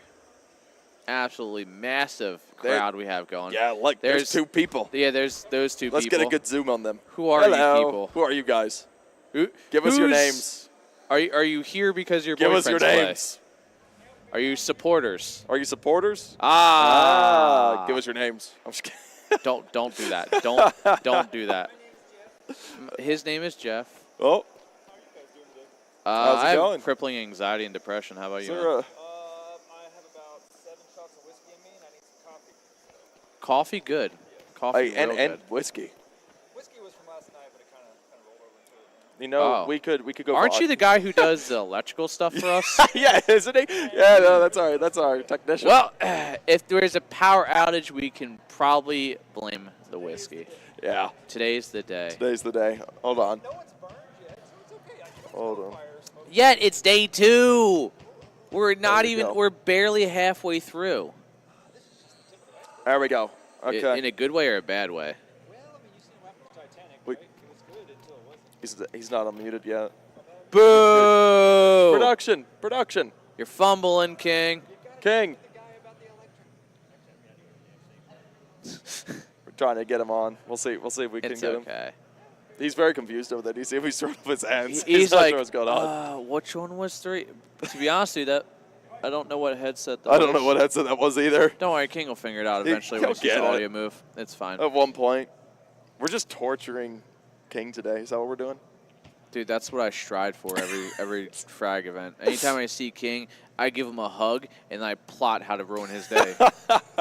Is that the best way to be, though? Oh, there we go. Yeah. Oh, yeah, I can hear myself. I hear feedback. Yes. He got Yeah, it. He see? got it. And, yeah, that is the best way to be, because that's what true friendship is. Yes, it is. Trying to ruin 100%. the other friends' lives. If you can't roast your friends, are they really your friends? No. No, and me being, the sarcastic prick I am, I have to do You mean that. sick individual. Yeah, that too. Yeah. I mean, so if I don't do that, then we're not really friends. If I'm not roasting you, I don't give a shit about you. Pardon my French. That's what I'm saying, dude. That's what I'm saying. And I hear some guns shooting. too. Are we actually going to be getting into it soon? No. We're on land and we're on NA. It's going to be a while. Yeah, that's true. I mean, But there is face it. the bot that automatically starts on map 2 90 seconds in. So I think they're probably running out of time soon. Hopefully. Maybe. I Maybe don't know. one day. Maybe if they didn't implement that, I don't know. I feel like Anyway, they did. what time did you come in this morning? I got here around like 8:30. Oh, that's good. Okay, so Wasn't you got too some bad. sleep in. So, well, the If you real consider it question is, when did you leave last night? When did I leave here? When did I leave the bar? Which one do you want? Leave here. Leave specifically. here. I left here about 9:30, 10. So it Oh, wasn't too okay. bad. I'm usually the guy that's here from sun up to sundown, but since all you guys are here, I'm just moral support, I guess, and electric support. Until things go wrong. Until things go wrong, yeah. Usually I'm the guy that sets everything up, runs all the cables, babysits the nerds, breaks it all down, and goes back home. Gotcha. But now I'm just twiddling my thumbs, just hanging out with you guys. Yeah, isn't that Collecting nice? a paycheck while watching from afar. It's not too bad. I know Sunday I'll be doing most of the teardown and pretty much helping stage back there to get stuff going. But besides that, yeah, I'm just here to hang out with you guys and make sure you guys are good. Yeah, I'm not Sweet. excited for the teardown Yeah, I'm aspect. not either. I'll let you know it goes a lot quicker than it does for setup. Yeah, but then we have to pack the trailer and go back home with said trailer. True. Yeah, how far is it from you guys to get back? 18 hours. Ooh, boy. So, Back to Jersey, man. yeah, so before I came here, so I'm from Oklahoma. I went to Wichita to get gear, loaded up in a truck, took it to Indiana, ran a college event, drove to Virginia with the same Jesus. truck, ran an event, and then came back and dropped it off in Wichita. I was gone for 13 days. Oh. Almost 3,000 miles round trip. So I On the understand road. the struggle, brother. Yeah, I think it was 1,800 or something like that for us. That sounds about right. Yeah. You guys went to the mountains and stuff, right? We went up through PA, which Right. and that was miserable because we were getting like 6 miles a gallon. Yep. Yeah, those hills and everything suck so bad. Yeah, and it wasn't good till after we got out of that, and then like Ohio and Indianapolis were fine up until the ice hit. Yeah. And then the Indianapolis is awful. the when it comes to winter. 170 car accidents on the highway stretch. Yeah, tell me about it. Yeah, it was an interesting night. So we called it quits and hit a hotel. I can't I, blame you. yeah. Yeah, last year I went to Boston, Massachusetts, and I didn't know what a snow squall was until I was in the mountains. I'm like, what is that? And it's a mini blizzard. My ass goes off the side of the road almost in a big box God. truck because I didn't know what a snow squall was. Oh, you were like blowing around? Yeah, because I'm in the mountains and there's no protection. I just pulled over and I just waited. By the way, boys, it is that time. We're looking at map number 2. It is Roomba Peak versus Phase 3. Currently, Roomba Peak are up by 1 and coming into their own map pick. So it's time to see if Phase 3 have the wherewithal to go ahead and survive into the series and take us to a third. Yeah. I mean, if Phase 3 can keep that momentum going, that same energy, which already a kill, Grizz already out, and what Roomba Peak already have top ready control. Bats what? get the shots inside the head. How did you get there? It's already a Did they just not 4-on-4. watch mid? I hear somebody typing, and is this going to be a tech pause situation? I don't know. Round reset? Well, no, first blood. Yeah, depending on when the tech happened, I guess. I don't know, but it is going to be Phase 3 continuing to progress forward here. 4-on-2, just leaving Injury and still do Mads this. alive. And yes, there is still a way into this as that smoke's starting to dissipate. A little bit of spread here. Mads lurking on the other side with the P250 as she's raid bossed up. Ooh. Injury. Good kill there. We do see him finding a nice little double. Can't good find shot. that third, though. Bit unfortunate. Leads down to Mads. Mads, last woman standing. Here's the tap of the bomb. Forced out into the white. Wins it with the P250 and Roomba Peak. And we have to go ahead, take a first their way, and just like that, they look to try and establish the status quo from the first map. That was really nice. We don't see a pause, so I guess all the issues are good if there was an issue, if that was the case. What? Player cam! 1. R8. Oh, R8. What? Hold it. Who bought an R8 and why? Where did the R8 go? I think he sold it, but he had an R8 in his hand. The fact that he had it equipped is sad, but yeah, there's Maybe he has something the about. Deagle and the R8 equipped. I can't imagine why anyone would want that, but you know, teach their own. It's going to be Mac 10 finding himself some quick kills here. It's already That was a quick round. Jeez. 22nd round. About that was as quick as it gets. Roomba Peak 2-0, and now this is Phase 3's chance to stop what they had going in the first map here of the first half, and hopefully before it gets to a 5-0, Phase 3 can find themselves some ground. Yeah, we'll see if they're able to do that. Really, it's going to come down to seeing if Phase 3 can use this rifle round to their advantage to push themselves towards the first. If they drop this, I'm going to start to get concerned again. Could see Roman Peak just go ahead and really run things through. This is their map pick and something that they're obviously comfortable on. And oh no, Karn. Oh, never mind. No. Okay, I thought it was just I thought they were about to push through there. And just yeah, have no, a I was like, man's just going to pedal to the metal, but opts out of it. Gives away his information. Instead, Michu now going to be looking to play for this cave attack. Still, doesn't necessarily want to overdo it, but there it is! Nice. Well, Michu, you did what you needed. Karn finds a kill there in the back line. Michu goes ahead, pushes forward, gets himself the double down, sprayed out with Ronan to close things out. And instead of the worst coming to fruition, we'll see him put it up 2-1 within one of a tie. Yeah, dude. Phase 3 finally finding something going early here, so maybe that is really the key factor here. It's just not having to play from a deficit does wonders for the economy and the mindset. So now we're going to see the M4s come flowing out here. We are going to see Rumor Peak on a fairly good buy for AKs with a Tech 9 on Luke is going to kind of be the key deficit factor here. But he's going to kind of be the canary in the coal mines here. He's going to be pushing forward here, kind of the early warning sign of what is good and what is bad. Yeah, we'll have to see. But regardless, as we do see the rifles coming back out, the Tech 9. Oh God, Michu. Finds Mads, they just do not watch for Cave. That's going to be a mistake. Of course, Grez going to be able to trade things back. Finds on to Angry, while Injury reacts in time to find out Michu. We do see Karn following it up on Zimbands. And just like that, Lone Star in Ronan. Going to have to go ahead and give us quite the show to get back into this. One player is rather low. Grez down at 17 HP with Karn at 46. Of course, Luke on the lesser weapon. What with this HP pool? He's going to get aggressive with it. Finds the first, but not the second just yet. And there's Grez to finish it off through the wall to put themselves up to the third instead of allowing the tie. Yeah, and that's kind of a crippling round there for Fate. Crackle Nuke. Wait a second. Wait a second. Production. Silly guys. Silly goose. Silly dudes. That gentleman almost had some COD timing back there. Whenever he peeked around the corner, had to do a double take. I'm surprised he got that kill off, honestly. Oh yeah, it was close. Yeah. I mean, it's Tech 9s are a funky thing sometimes, man. They do weird things. But I mean, again, that is kind of that crippling round on Zeus as well, being bought by Michu. All right. I want to see it. Hey! Does he have a skin too? Man's bought a skin, or is that stickers? I think that was a skin. Hey, I need a good Zeus skin, I'll be honest with you. I mean, aren't they kind of stupid expensive for something you use once every 6 7 weeks. games? Yeah, there you go. Depending on how often you play, I guess, yeah. But it's going to be No, a it's just 5-7. stickers. Yes. No. No. Bails out. What happened? Come on, commit to the bid. Go for it.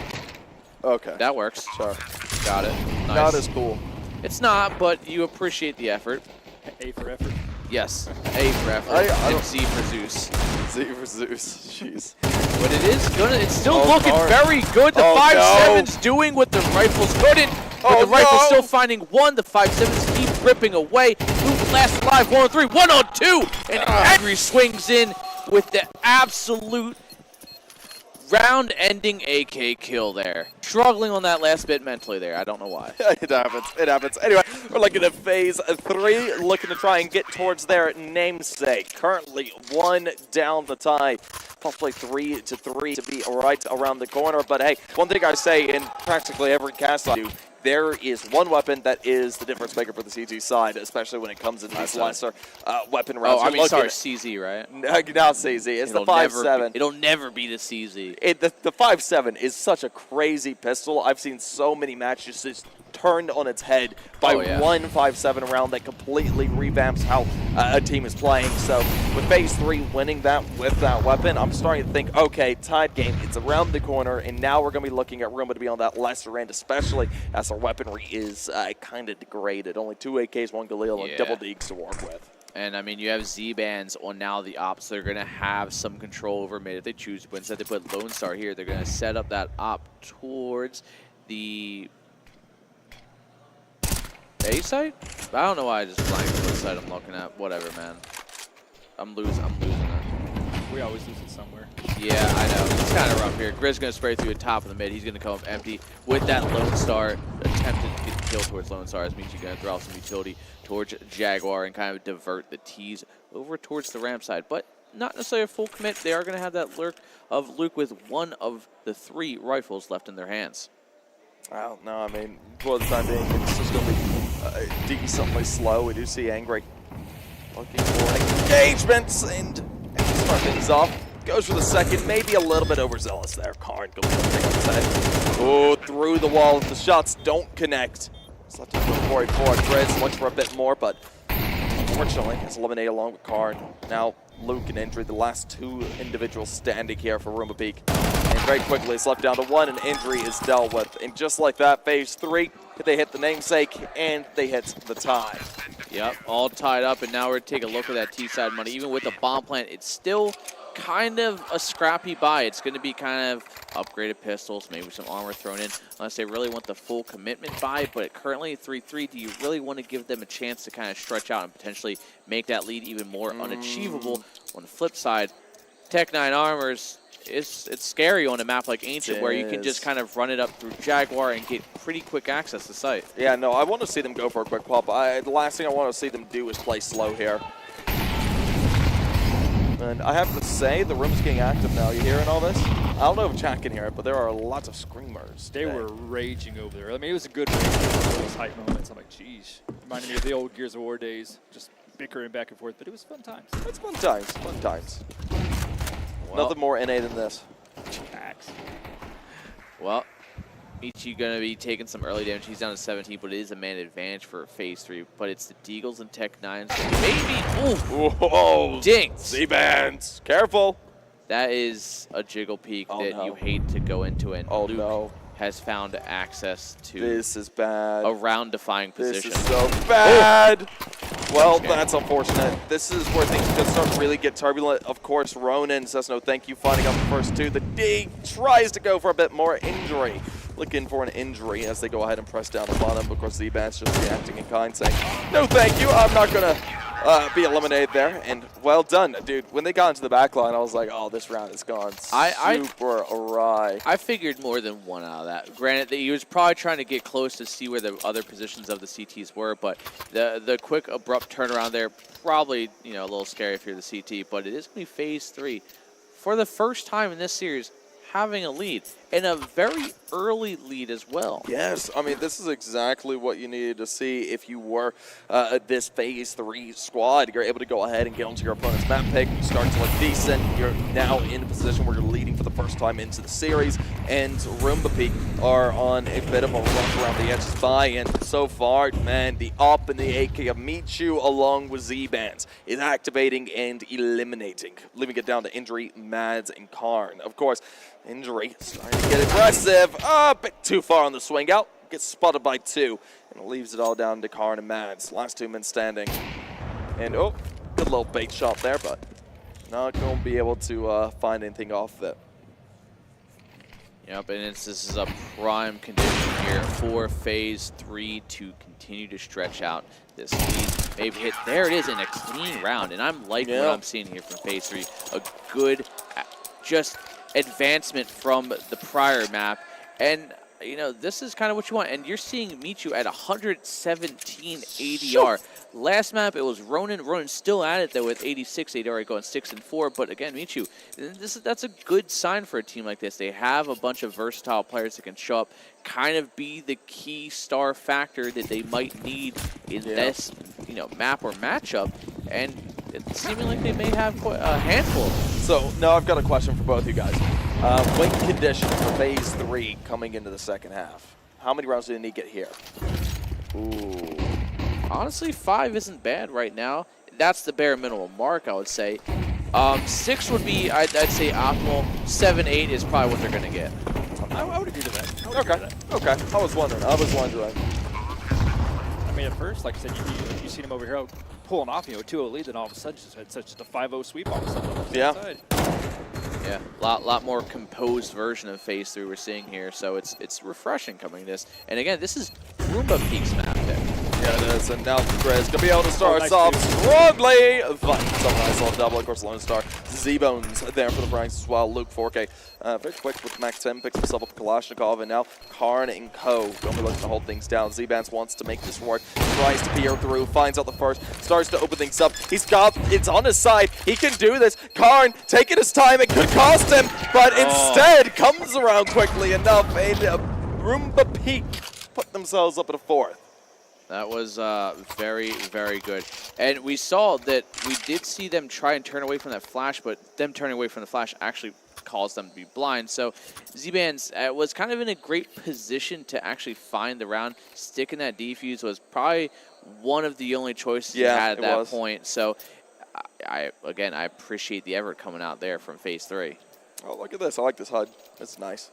I do like it. I just like how it's so graphical to help you understand what weapons, who's doing what, etc., etc., etc. Why are they doing that? Yeah. You know. Yeah. Do you guys have a favorite dog in the fight during this tournament? I don't think we're allowed to say. Oh, you're good. Yeah. I'm not a Counter-Strike guy, so I don't know any of the damn teams. I'm a Halo guy, so I'm just like. I will say. I suppose maybe we could try and predict final, not say who's going to win it. Yeah. It's probably. I feel like it's gonna be. Sharks is gonna be probably one of the teams. Yes. And then it's kind of a toss-up between like NRG are looking really good right now, so I'm gonna have to lean to NRG. You're gonna go NRG. That's what I was Strictly saying. because Hex mom and grandma were in chat, so. Oh, of course. They got the family boost. You gotta get the family boost there. Family boost is super important. But yeah, no, I agree with that to a degree. I think we'll see that as final. I think Nouns could do something as well, but we'll see what they do. Anyway, Z-Bands trying to make his first shot, but unfortunately it's not going to connect up with Karn. Able to go ahead and activate off of it. Ooh, just come find his way out of the smoke. Nope. Well, Phase 3 set to try and save here as we're going to see them backpedal all the way back to the polar opposite side of this map here. And Roomba Peak aren't going to hunt too much because you take a look at their money. They only have 3 alive. Karn is very low HP. The money's very far down, so they need this to be kind of a clean-ish round for them to start building up that bank. But it is going to be tied back up. Karn picking up that op, so we can see that one get thrown over. Actually, no, Karn's the opper, right? Karn is the opper. Yeah, so he's going to keep it for himself. Yep. He is the man on the big green gun.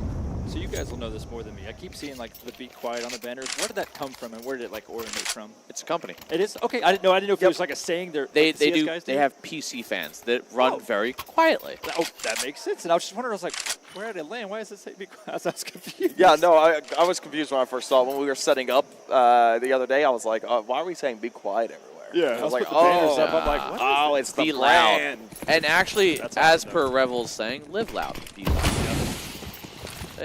Because no one likes a quiet land, honestly. You want those hype moments. You want that even if it's just friendly, you want that banner. Yes, Yeah. you want that reaction from the players. Be quiet is not the instruction. It's just A sponsor. it's just a sponsor. That's awesome right there. Well, so you guys just did a great promo for him, and there you go. Lone Star, gonna be looking to start us off. Finds out one, of course, Luke 4K, an injury there for Frags. Michu does activate. Michu has looked absolutely exceptional today, but unfortunately, not for very long into this round. Gonna be eliminated out by the big AWP of Karn, leading down to Z-Bands in Ronin. One player I will say that has been struggling and that we need to see turn up a bit more. Z-Bands, he needs to do something more. I don't know what he needs to change up, but it just feels like his timing has been off into some of these. Have we seen him kind of put himself in mid ever? He's been mainly playing sights. He's been playing sights. I think he was playing out donut.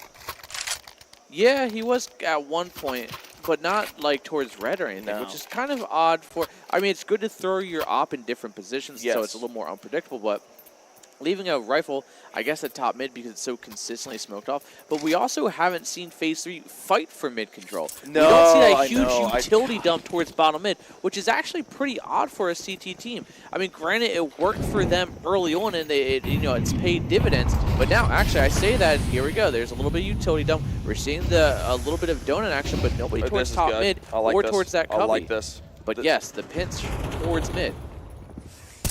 It works out though. Okay, Michu gonna be able to find out one injury, got out of Frag as well. Luke 4K was eliminated out, leaving it down into the 4v4. Now Roomba Peak. going to be edging their way along. They know that, hey, we've lost control of B lane, we've lost control of mid. We're going to have to try and fight to open those up, or we need to go towards the opposite side. I like the player cam for Lone Star. He's leaned in so far. All you see is his mustache. That's all you get. This little handlebar mustache. Man. He's just focusing. Yeah, the man's locked in. He's trying to win this one, and he's doing good thus far. 10-8, but now set to an MP9.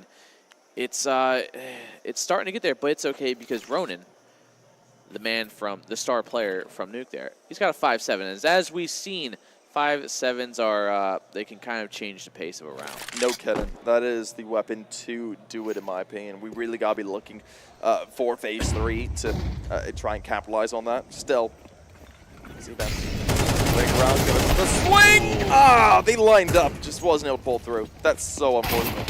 Nope. It's not done because the man with the mustache has done it. Yeah. Found the kill. Grizz with a fake plant here. Taps it. Praying.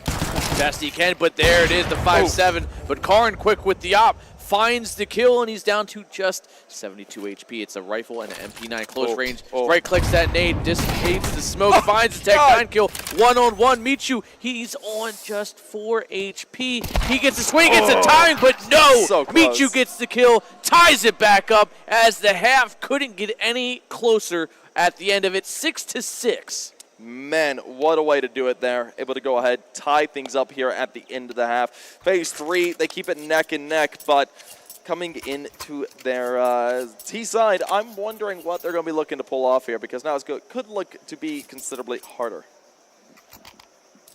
Yep, it's going to be, Phase 3 did take the initial pistol. Yeah. Downside, if they can't win this one, you want at least bomb plant on pistol. Yeah. Even if you lose it, you can recover from that. Because sometimes it's more crippling to win a pistol as a CT side and then lose the follow-up round. Yeah, it can be. That completely So resets your Phase 3 economy. can capitalize off a loss as long as they get that bomb plant. You're right about that. Now, we'll see them starting to make their way up. Luke goes for it and is able to find out one, but Angry and Ronan able to find out frags there. Of course, we do see Grizz activate for one. He goes ahead, backs off. Karn making his way up as well.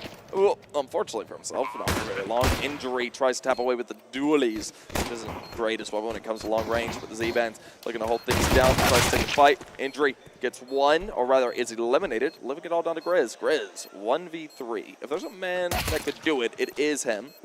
Still starts off strongly, but not ready for the player by Donuts. And we will see Phase 3 taking the lead. Now, need to follow up. And there, Luke, there you go. Luke with the R8. He's committed to the bit. Yeah. Is he going to take an aggressive peek towards mid with that absolute dumpster fire of a weapon? What do you think's worse in the long-term potential here, CZ or R8? CZ's good for one. R8 could be multiple, but they're both awful. They're both awful. I don't know. R8 probably is better. I agree with you, and I feel like it's more it's more tilted when you get killed by an R8. Yeah, no, imagine. Just get... Now they're probably perplexed. They're like, what was the sound of that gun? What was that? I've never heard that before. It's like, when was the last time I heard that? When I was in silver? Yeah, or when it first released and it was just the easiest gun in the world to use. People didn't even buy rifles. They just bought an R8 because it was so broken. I remember that. I remember that. And then when CZ peaked as the Pocket Eagle. The Pocket AK. Back when Cash was around. Oh, God. Nothing like holding B-Sight in mini pit with the CZ. So is it more like a control gun now just because of all the nerfs and stuff, or? Yeah, it's just, it's a revolver. Right. It's... You just got to be accurate and hope to God no one rattle off keep. There is, you put 1 million CS players together and 10 of them will use an R8. It's like all Apex. Yeah, Mozambique when it first came out. Yeah, it's the Mozambique of CS. That's probably a great way to put it. That's awesome. Except with no mods or buffs on it. Okay. Maybe Mats gets a little bit of something done here. Maybe he gets 2 kills. Oh, dude, the timing. Oh, God. Oh, no. Oh, that was close. I thought she had it in her for a second there. That was That jump very around nice. was beautiful, just a little bit off on the accuracy. Yeah. That's all it was. Now, That's such a shame. remind me, did the R8 get a kill? The R8 did not. Confirmed. Sad day. dumpster gun. Sad day. Well, it's okay. Maybe, I mean, granted, doesn't matter because at the end of the day, he's probably better with an R8 than I'll ever be in my lifetime. So who am I really to say anything? Who am I to judge? Roomba Peak onto 5 MP9s. A very, very concerning amount of utility is what they have. While Phase 3 are looking pretty comfortable right now. Ronan goes with Mac 10 with extra money in the pocket to kind of farm up some extra dollars here to maybe get himself an Opta swap on over to his boy Z-Bands. I mean, now as we just see them starting to edge their way around, we do see Phase 3. They're up by 2. They're looking to try and put themselves up a little bit farther. Now, see them make their way here from mid. And apparently, from what chat's saying, Lone Star's not leaned in. He's just that tall. Jesus, really? How tall is he? I couldn't tell you. Apparently, pretty freaking tall. That is a big man. Yes. He's not big. He's just tall. Big and tall. No, just tall. Oh. Tall as hell. Trust me, being tall is not all that great. I'm 6'6". We have some big and tall people here today. We do. And one of them's not me. Sadly. It's all right, Prince Vegeta. We got you, man. Thanks, man. I appreciate that. I'm just the average height Saiyan, apparently. Well, that's the way it goes sometimes. Well, Roomba Peak. Yes, Yeah, there you go. Check that corner. Z-Ben's able to close it out. Just like lead, that, too. it looks like 3-round lead and maybe map 3 right around the corner. Yeah, and it's Phase 3 are looking really nice right now. Specifically, Michu again, 16-6, leading the server. And we took a look on Roomba Peak. Only 2 players on double digits. Luke 10, Grizz 11, and that's it. As you have for Phase 3, everybody but Z-Bands on double digits. Well, alrighty. Now, get into the very important round. Shots from Michu are able to start us off. And God, getting 2 there is brutal. Mads did in front of Frag on Lone Star before. She fell, but it leaves us down to the 3v4. Advantage going the way of Phase 3. Roomba looking to try and make their way around. Still, I mean, look at Grizz, by the way, where he is. Oh. And look at Michu. Yeah, what a flop of this sides here. Awkward. It's who gets the kill first, and Michu finds the kill, so now That's CPs might be in a panic. And yeah, Grizz's lurk is now, it was too far good, away. but it's now going to amount to nothing. Unless. Maybe some kills they line up, he can make it a 1-on-2 because they do have some very low health players, but spotted out instantly. Grizz looking for something, and no, Ronan with the simultaneous swing, and double digits now for Phase 3, 10-6, man. This second half, flawless. Yeah, if anything, you know what Roomba Peak needs to do? Clean up their act. Take this time out. Oh, yeah. Actually, that's the first time out. Into this map. Roomba In this Peak series, I taken think. No, Phase 3 took 2 timeouts. No, I mean Roomba Peak's first Oh, time yes, they it ever is. used. Yes, it is. They've never been put in a situation where they thought they would need to. Yeah. Now, down 4 rounds, you know, is it kind of GG go next? And again, this is their map pick. So No, not by far. It's not over. It's just 4 rounds down. They might be 5 after this, but they're still way back into this. You just got to fight hard. Yeah, but they're digging a little deeper into the pockets there, working out the MP9s. Again, the 5-7. Maybe they're looking Deagle. for a bit of an upset in this round. Yeah, I mean, this would be that round, right? This Phase 3 may be caught off guard by this, like, kind of half by.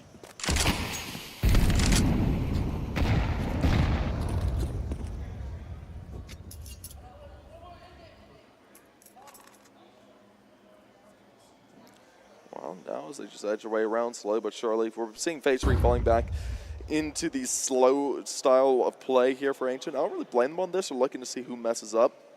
One thing to note really quickly is Roomba Peak, they have great control of B lane and mid here for the time being. If they're able to control over exert nearly everything. Yeah, if they exert their control over this and deny any of this space, inside Phase 3, that's going to be a huge round. Ooh. Matt's able to go ahead and start us off. Michu, big player already eliminated. Of course, Injury does get himself out one. We do see Karn fall away as well. Now they're going to go ahead and redirect their approach, and it's being read like an absolute book by Roomba. Yeah. Roomba, if they can maybe get one more here and kind of solidify themselves in this round a little more, but no. Angry can find one. The trades come in. Grizz, quick double. Down to just Z-Bands himself, but without an op. AK and some health with a single flash is all he has. He does have the bomb, though. He's going to maybe go elsewhere. If not, I mean, there's no need for him to really save, but at the same time, I don't think he wants to gift over any more AKs at the rate this one's going. 20 seconds. He could catch the timing here if he can get the kill off Injury. Injury should be able to hear his footsteps now, and he's going to get caught with knife in hand. Or just looking the wrong way. Still AK collected, and man, that is the upset of a round that I was afraid of. I felt like if Phase 3 lost that one, that's where Roomba P can go ahead and gain themselves a lot of momentum. One thing to note, Phase 3, they do have money for this round, but the next round is going to be a lot more rough around the edges. You're looking at Angry being down at 750. You're looking at the rest of them being below 1900 and at. So coming up next, I'm a bit worried. If Phase 3 lose this one and Roomba P are able to get themselves towards 8, 9, and 10, I think that we might be looking at maybe a 2-0. Yeah, even though the fact that Michu's 1 kill off 20. Yeah, no, Michu's done 19-7. absolutely crazy stuff. That's cracked. Oh, That wasn't good. all part of the plan, though, right? See? It's all come together. It comes together, apparently. Yeah, Grizz just eliminated. Grizz has been slow into this one. What a shame. God, Michu. Who else locking in his 20th kill there? And Roomba, the money situation ain't too great, and yeah, that's kind of what I was waiting for them to maybe potentially try out. Even though they are only a single man down, it's the positioning that is the concerning part here, as the utility not too great. They do have some smokes, but it kind of for us, you know, Ancient retaking on any site tends to kind of be just a very scrappy fight without the utility. It has been, and well, I mean, Phase 3, they're going to be able to take this one. That's 11 for themselves. One round away from that point, looking to send us on into the third of the series. And this is looking far from over here for the T-sided squad. Right now, map 3, are we looking to be right around the corner? Anubis is that decider if we do need to go to it. And we are going to have Karn. He's got the op. Can he make a difference here? And now we are finally seeing a lot of these Roomba Peak players hit those double digits finally. Z-Band still pretty quiet, 8 and 11, and hasn't had his op for a little bit now, and maybe that's by design. Maybe he's not quite feeling it when it comes to T-side op. When, you know, a map like Ancient, it's a little less necessary and important, I feel like. Yeah, you're right about that, and things begin to look even more concerning. Injury tucked away, does find himself a kill, but no more than that. Michu very quickly takes off his head. Luke finds out the refrag and gets himself two. We see Matt find out one as well, leaving it all down to the man of Z-Bands, and it seems like he could be able to regain some control off the back of this round. They play their cards right. The money still there for the buy for Phase 3, but it's going to start to dwindle down if another loss comes onto the board with Roomba Peak looking to try and close the gap as quickly as possible. Yeah, and the time's starting to run low, but there is still chances into this. Phase 3, 2 rounds is all they need.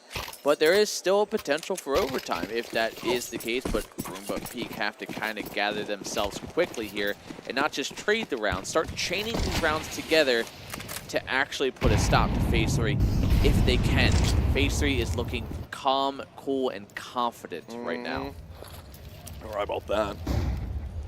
Now, as they start to make their way around Injury. Ooh. Timing. Gonna be on his side. Finds the first, but not right for the second. Lone Star. Able to re-swing that. Finds the refrag and leaves us down to a 4-8-4. Roomba Peak just holds it decently slow here for the time being. Karn back towards Donut. Might be meeting face to face with Ronan, unless he wants to divert himself back towards Jaguar, which could be the case, even though Karn could quite easily just slowly peek out of this one and get himself kill going here, but Grizz still just lurking around towards Case, but he's going to backpedal and try and gather up with his one remaining teammate on site. to maybe put up a little bit of a crossfire and some defensive hold towards this inevitable ramp push. Yeah, I'm sure it's inevitable at this point. Ooh, Christ. Oh, he lost it. No, he didn't. Nope, he still gets. Oh, man. He's able to regain control. I thought for sure. Oh, God. triple. Hello. Grizz, where you been? He's awake. Well, that'll do it. Christ. That's a beautiful series right there. Great exchange from Grizz at bottom ramp. That is, that could be that map-defining round right there. Yeah. Grizz, he takes that, advantageous push towards bottom ramp for some either audio cues or some information, knowing that, time's running low, they got to make something go soon. Here's the smoke pin pool, walks down a little further, and waits for them to throw, swings, gets a kill. Granted, he did get 2 initially, then the re-peak finds a 3rd, and that is what Roomba Peak desperately needed. And we take a look at that money that purchased here from Phase 3, and it's nothing. Yeah, no, that's what I was afraid of. 3 seconds through. Matt's and Karn, they're just going quickly, try and make work of it. Maybe a bit over-aggressive, Karn. You need to get out of there. Oh, all right, sure. Andrea Luke just going to be able to close it up. But that puts Roomba Peak. They're back within 1. The tie is looking to be inevitable. We do see the Phase 3 timeout coming through. This is very important. I'm glad they're taking this. But now we're going to be looking to see what sort of bind power they have going forward. They should be able to forward up a decent amount. They've got a couple of AKs. Util might be a little bit sparse and rough around the edges, but it's still going to be something to work with. So really coming up into this round, I think this is make or break. I think we might see win or loss off this one. Yeah, and if I'm Roomba Peak right now in the situation you're currently in, needing one more round to tie this up. And this isn't playing for overtime. This is just a tie. We are pretty close to that mark, but if I'm Roomba, I run it through mid. I put 3 in mid and show heavy presence, because if you have that, you have the quick rotate to sight. Kind of play a 1-3-1. You have a little presence towards Donut. You have one towards Jaguar, and Jaguar should be able to kind of, float around. But you need to maintain that mid control so it can keep kind of that fluidity in your defense. You're right about that. Well, let's see a make or break round. Do Roomba Peak do this in 2? Or do we see Phase 3 just onto a 3rd? Question needs to be answered. I want to say Phase 3 can close this one out. Okay, let's see it. Let's see it. And so far, they've got the start that they need. They take out Grizz, living it down to a 5-4. That man advantage already going their way. Just a minute 19 on the clock. Luke, okay for a bit, wants to take this engagement, but doesn't necessarily want to overshow his presence. So far, I can't really blame him on that. Things could go rather awry if he's eliminated early. Lone Star peering away as well. Doesn't necessarily want to overstay his welcome in that positioning. Oh, Luke. Good shot, Z-Bands. That was a good little heady right there. Yeah, going to be able to go ahead and start this off. This puts it into a really rough position for Roomba Peak. Roomba Peak, now they're starting to rotate over. Injury. Where? There's three players, and Donut angry. Gets into position as well. Sickling's rather wide. Karn is eliminated out. Injury grabs himself the AWP. And it's all down to him and Mads. Mads on the rotate over. He's caught out as well. Meichu. Z-Bands closed out. That is map points achieved for Phase 3. And now they're looking to see if they can grab one more round to close this out, while Roomba Peak are trying to play for the overtime. Yeah, and that's a great round for Phase 3 there. It's everything they needed and then some. One more to close this out. Map picks are just swapped at this point. And Anubis, again, it's kind of a toss-up. I don't know much for either team, so I think this is open water. And both teams are, it's not like map 1 was a blowout. It was still fairly close. An opening pistol round win. Eco could have easily made this exact same map score, because map 1 was 13-8. This is looking to potentially be a 13-10, if maybe not, who knows. But, I mean, Phase 3, they're kind of feeling themselves right now. Yeah, they definitely are, and it's a really good look for them, Meichu, especially. 23-10. How staggering a number is that? Yeah, the man is kicking and screaming, dragging his team up into the win here. Yeah. It's not over just yet. He has to do a little bit more to kind of push them over the finish line. And he definitely does. I mean, this round is so necessary. If they lose this, that's overtime, man. Yeah, I mean, they'll still have money for a buy, honestly, and a pretty good buy, a full buy, realistically. Yeah, It's Roomba Peak. If they win this round, they need to have a good chunk of players to fly. Good start. Okay, Grizz going to be able to go ahead and find himself out one there. Of course, we do see Drake coming through. Mads eliminated out. Injury finds one, but Michu very quickly trades. Leads down to a 3-3. Michu and Z-Bands trying to get the duels going as the plank goes onto the ground. Spam through the smoke does not connect. It's going to be slowed down quite dramatically due to the utility. Ooh, never mind. Oh, that is unfortunate. Michu dealt with. Z-Bands. Next one as well. Keeps it nice and even. Luke wants to progress forward. Spots out the corner of one. Karn aware where this player is. Trying to force the fight. A lot of spam coming through as Luke finds one. Goes onto the bomb. Ooh, thrown in. Goes with the spam. Oh no, he messed it up. And that's going to be Roomba Peak. Putting themselves in 11th man. He even hit the spam through the wall, but didn't carry it through. He ran out of ammo. Oh. That's why he swapped out the AK, and then he realized he didn't have the time to run back into the position for the lineup and force the issue outside. It was just a bunch of misfortunate events simultaneously happening. Roomba Peak, just like that, they're on the precipice of sending us into our first overtime of the day. Hopefully it doesn't come back to haunt him on that situation, because as a player, I know it would for me. Yeah. Yeah, that's when you kind of look back on and the what-ifs start happening, but it's okay. They still have the lead, they still have a bye, and honestly, Roomba Peak are the one at disadvantage weapon-wise. Angry starting off, but Karn quick to answer back, keeping it a 4-4, maintaining this control of Donut, but the smokes come flying in and his vision gone. That was such a close timing, though. Lone Star going to be able to go ahead, grab himself the plant that he wants. Now the retake is on. Injury. Trying to make his way forward along with the rest of his teammates. They are getting into good positions for it. This retake looks inevitable. Z-Band's waiting around the corner. Rez, though, going to be the first to activate. Finds the first all the Angry, leaving it down to a 3-4. Karn follows it up with the up, but as you see Lone Star come up in a big old way. He doubles it up. As Injury trades back, Z-Bands goes for one, but Injury swinging wildly. Sends us on into overtime and puts us at 12-12. That was a round and a half right there. It got so close towards the end that Lone Star nearly pulled off the spray from the boost, but couldn't quite close it out, leaving it down into a 1-on-2, and it's just too big of an ask with trying to spray through that smokes. Just too much for him, and it's you know, you can get one, but then having to transfer over, it's a hard play to read. It definitely is. But, well, now, as we look to get things rolling underway once again, it's 12-12. This is a very important moment here for both these squads. Like we were saying, it is possible that this could be where one of these teams gets sent home. So Phase 3, along with Roomba Peak, are kind of in that desperate position to try and stay into the main event. Now, as we see things sitting 12-12, Injury. Do you feel that Roomba has that momentum now from coming back from where they're at? Oh, yeah, I think they definitely do. I think there's a chance they could possibly do this in 2-0, but it's going to come down to seeing if Phase 3 can keep the momentum that they had and try and remedy some of the situations that came up there previously. Oh, no, I totally agree. I mean, you can also tell how tactical they're playing now because of how close it is. No one wants to mess up. No one wants to... No kidding.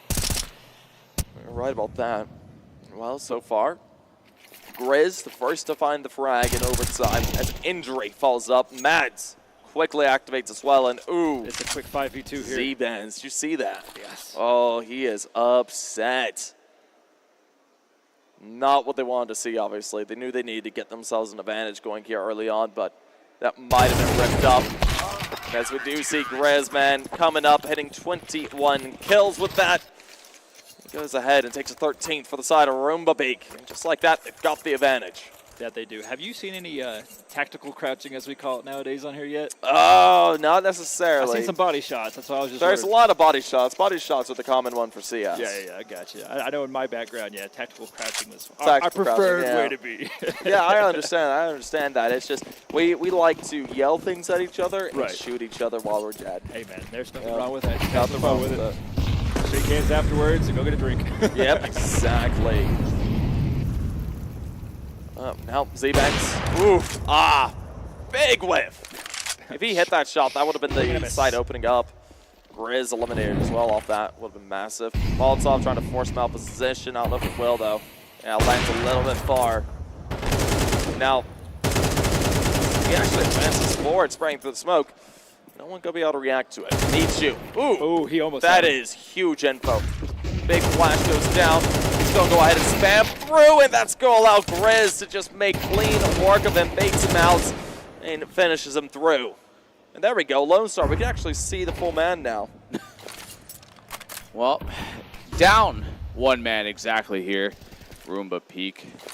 That advantage, they're going to try and make their way up. Try and hold this top mid area. While Phase 3 try and make their way actually towards red, they divert from Donut.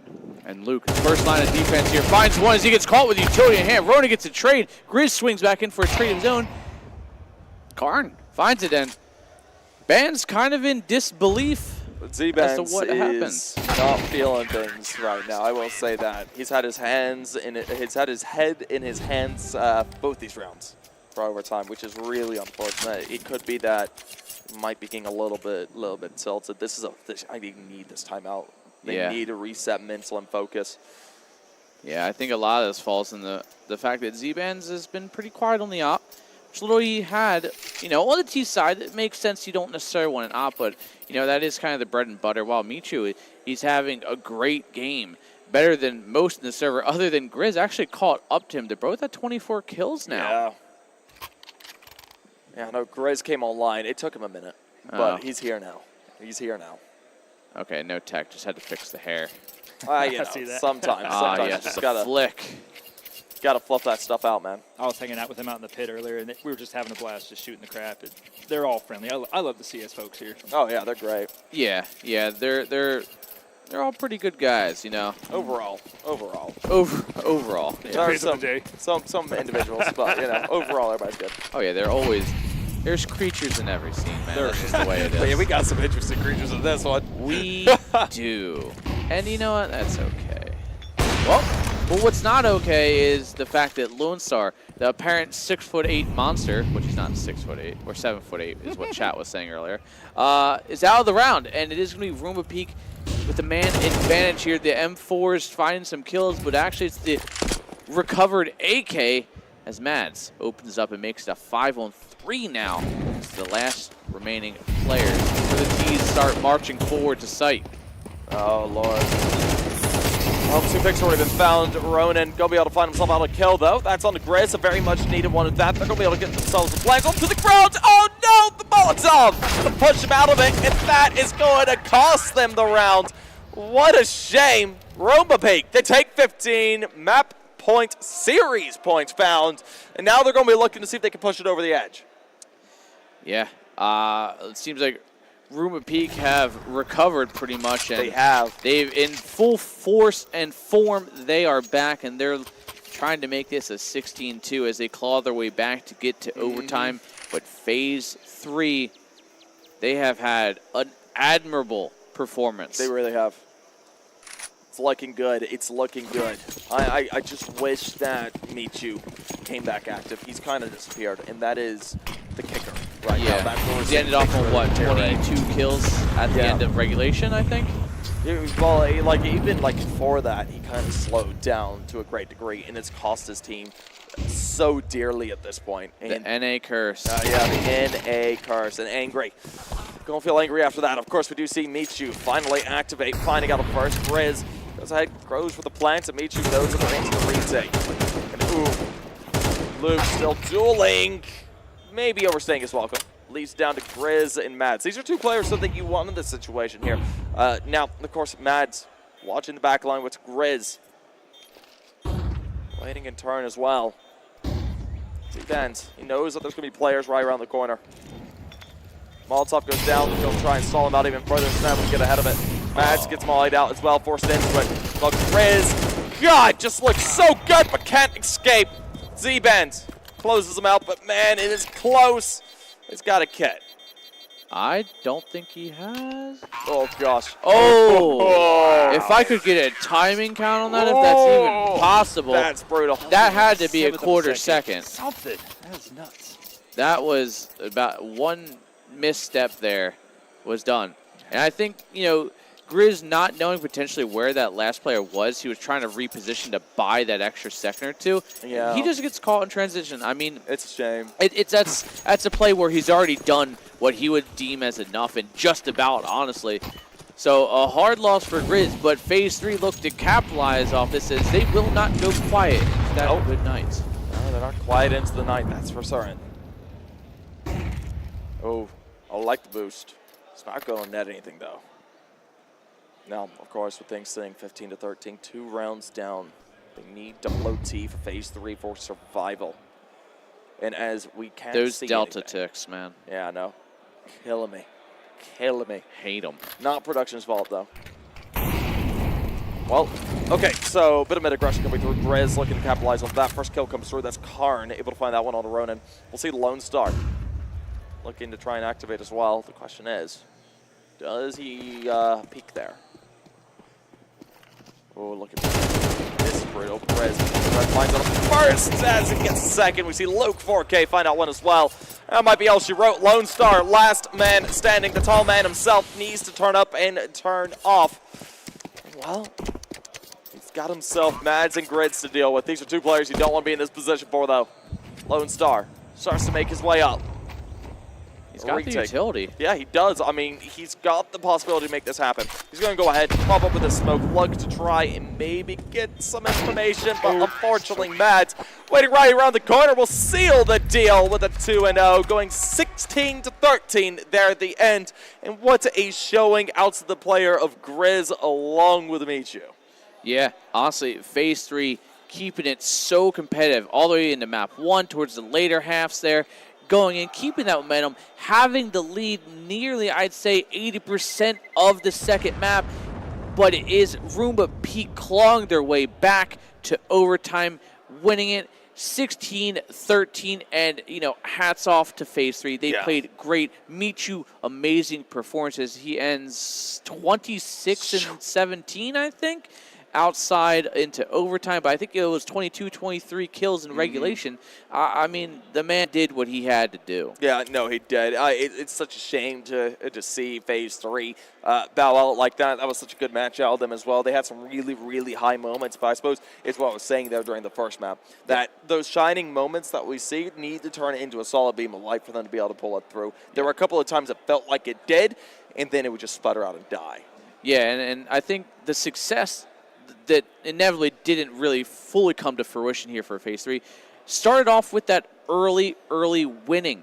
Unlike Nuke, it started 5-0 before they really got into it. They called a pause. Then they started trading their rounds. It was like a 7 or 8-4 half or something like that, I think. And, you know, then it started to inch its way back in. They started to gain that momentum. Yeah. But this time on Map 2, they weren't slow to start. They were just slow to close out. Yeah, that's definitely how it felt, and it's a bit of a shame on that front. We'll definitely be looking forward to seeing what the statistics for this look like. Get you guys a little overview of this past one, and man, Roomba Peak, well done by them. That was, of course, the stats for Map 1. That's Nuke right there. You saw Grizz headlining, sitting 20-11, with Ronan headlining for Phase 3, sitting at 15-16. Yeah, and right there, I mean, it's fairly close. Cam coming out with that better HLTV rating, though. Grizz with the more, you know, kills, but Cam with that impactfulness that he carries with him. But Grizz the 113 ADR, but we go into Map 2 now, and nope, that's still Map 1. This is still Map 1. That's still Sorry. Map 1. Yeah. This is just flashes. Either though, utility damage, null and void for the most part, next to nothing.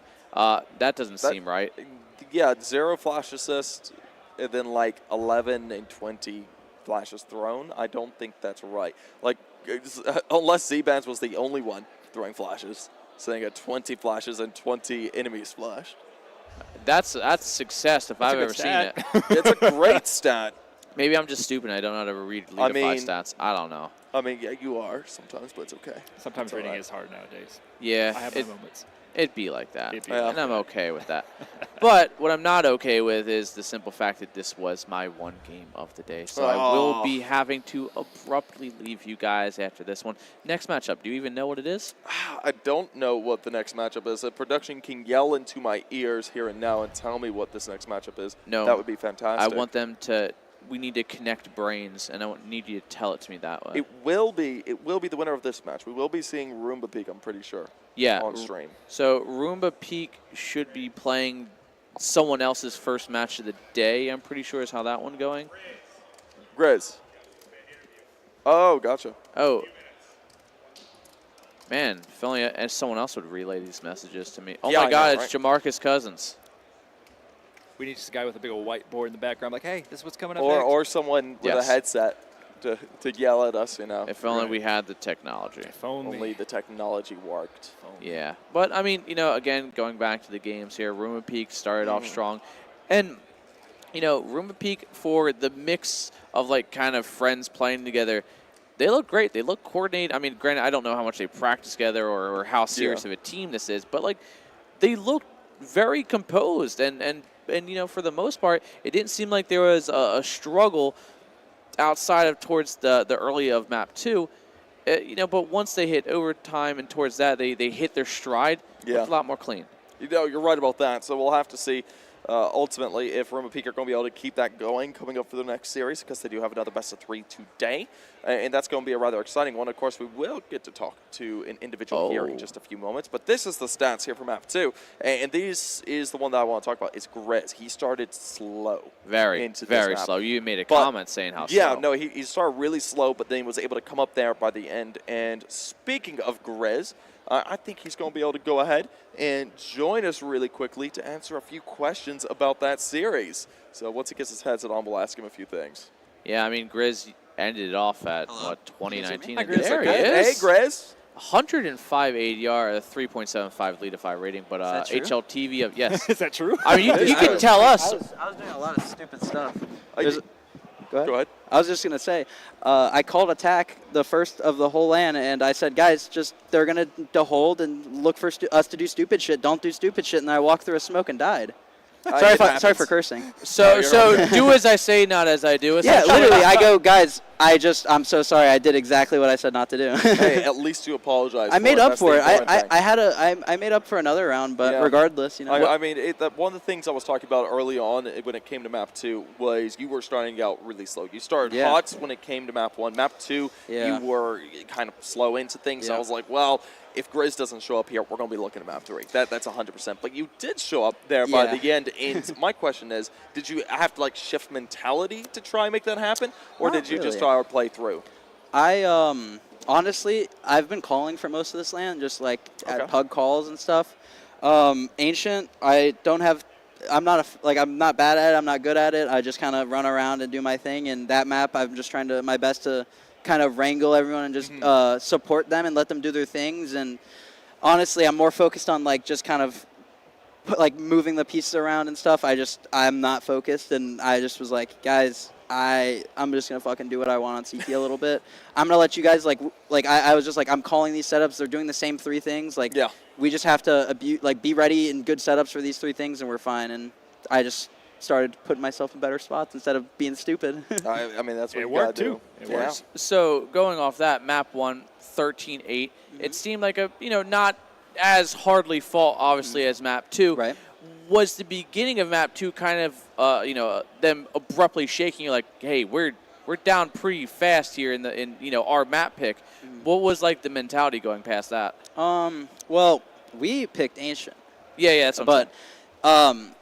Honestly, we played them yesterday. We knew that these guys can shoot. They play very good, in my opinion, for a main team, team play wise, and they play to abuse, puggy stacks and stuff. And going into map 2, I just was like, guys, we played them yesterday.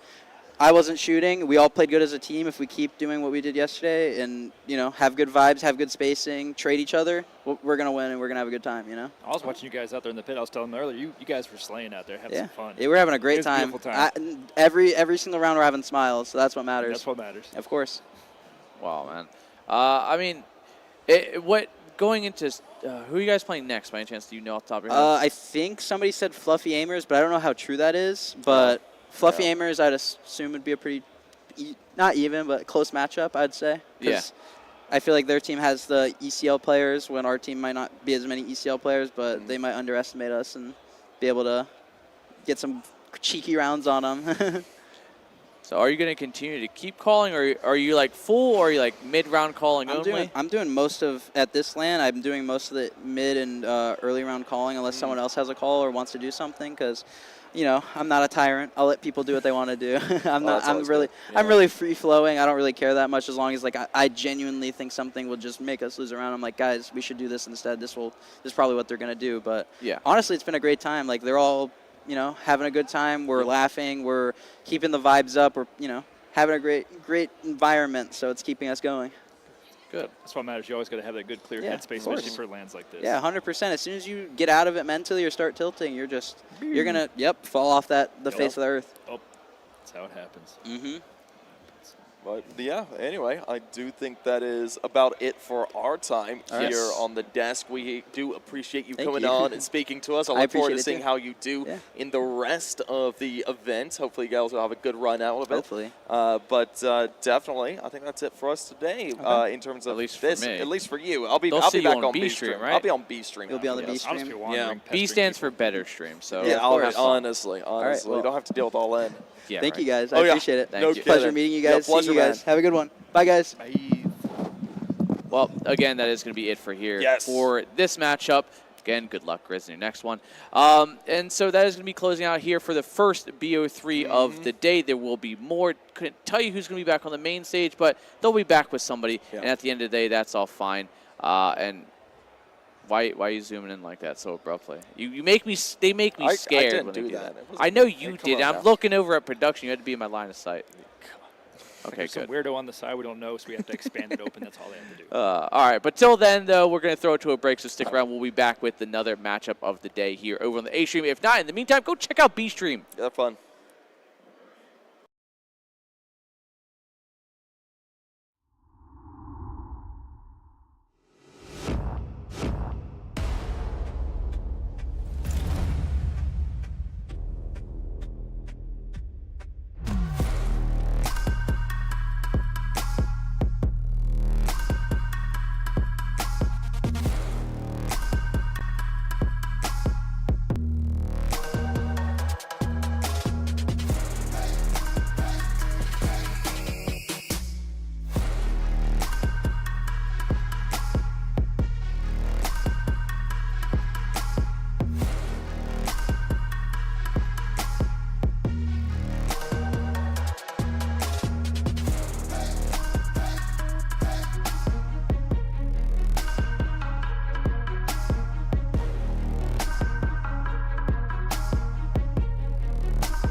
Counter-Strike is complex, and it can be difficult to track of an entire game. Leadify is a free website which helps you celebrate your accomplishments. Match reports are sent to you when your game ends, so you can compare with your friends while you queue for the next one. Track your true performance with Leadify rating, a metric that punishes baiters and rewards smart decisions. Leadify automatically finds your best play from each game and sends you a highlight. You'll even see when one of your opponents is banned. Track your Counter-Strike performance for free at leadify.com.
Is it not enough?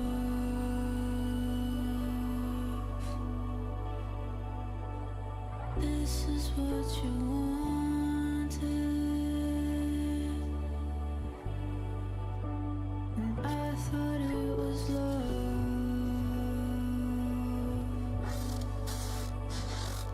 but now my body's haunted,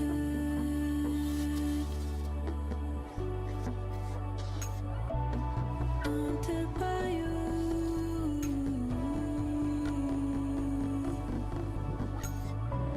Salt in the wound.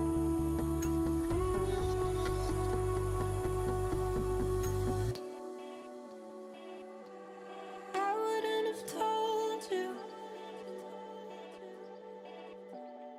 if I knew you'd take it back. Someone else to hold you, someone else to know. Now you're better than your ghost. I thought we were even closer, but I think you should know that you let me down. Never been so low since you're not around. So how's it feel now? Keep bleeding out. Don't need me now. Better without. But do you even know that you let me down? You tell me for once. Tell me what we're missing. 'Cause I don't think we're done.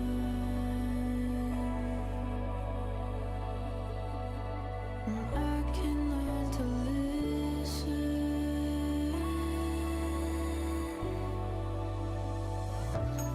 Listen to you.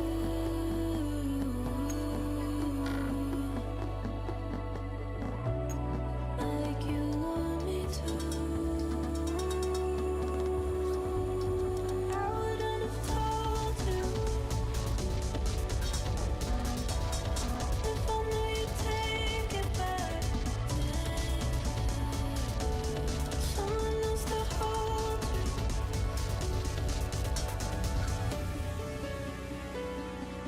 Someone else if this is over. Someone else who pulls you closer. Someone else to give me closure. So tell me if it's really over. But I think you should know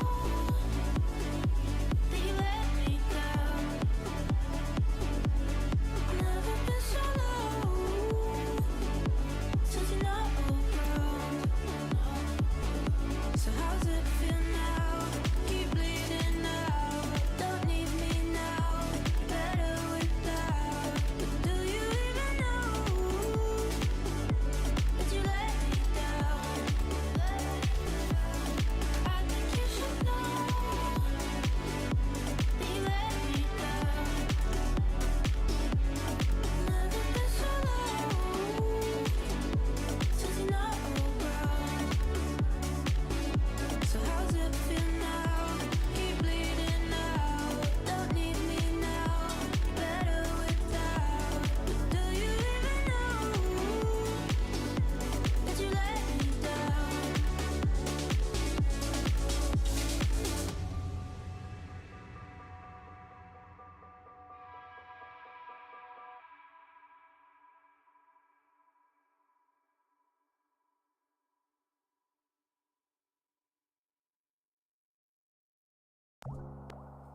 Cause your love is all I need. Cause your love is all I need. Cause your love is all I need. Cause your love is all I need.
Terrified to see you,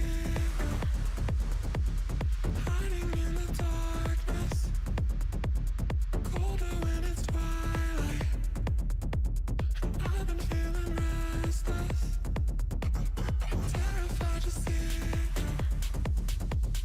hiding in the darkness, colder when it's twilight. I've been feeling restless, terrified to see you.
out of mind like all the time. There's nothing else that feels like it's meant for me. But I've got a sweet escape. Under bright light, illuminate my face. Under bright light, they're shining down on us. Under bright light, illuminate your face. Under bright light, that's when I come alive.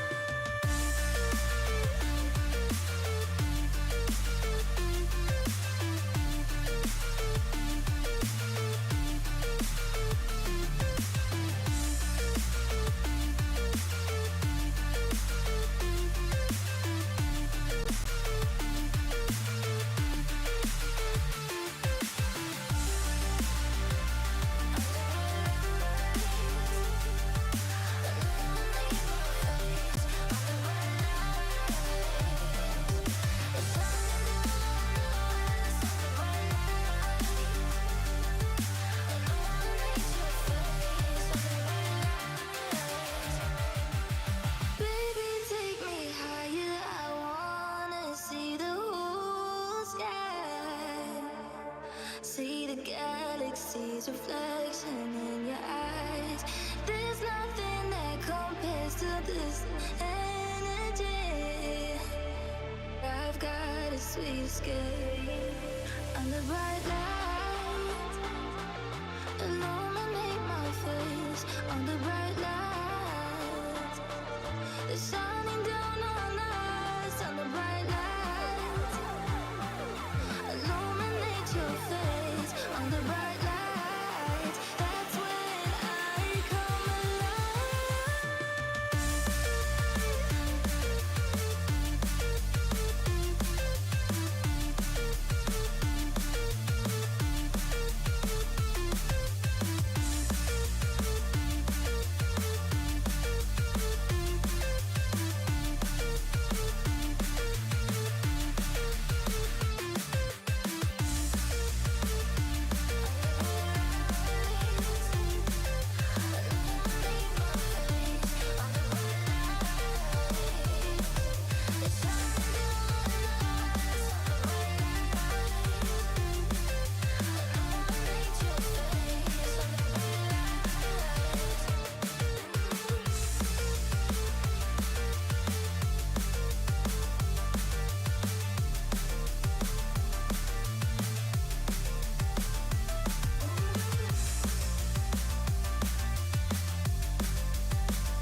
a nice little interview we got. We're going to be talking today with the Take Flight owner, Mr. Saban himself, talking about NACS's experience as an org, both in NA and in EU, actually. So, Saban, I guess, welcome. Congratulations on both of your teams making playoffs, both the advanced roster and ECL roster. Let's go and get started, though. Let's talk about the ECL lads. Bit of a bumpy road throughout the season in ESCA, but so far so good here. Are you ready for them and their opponent?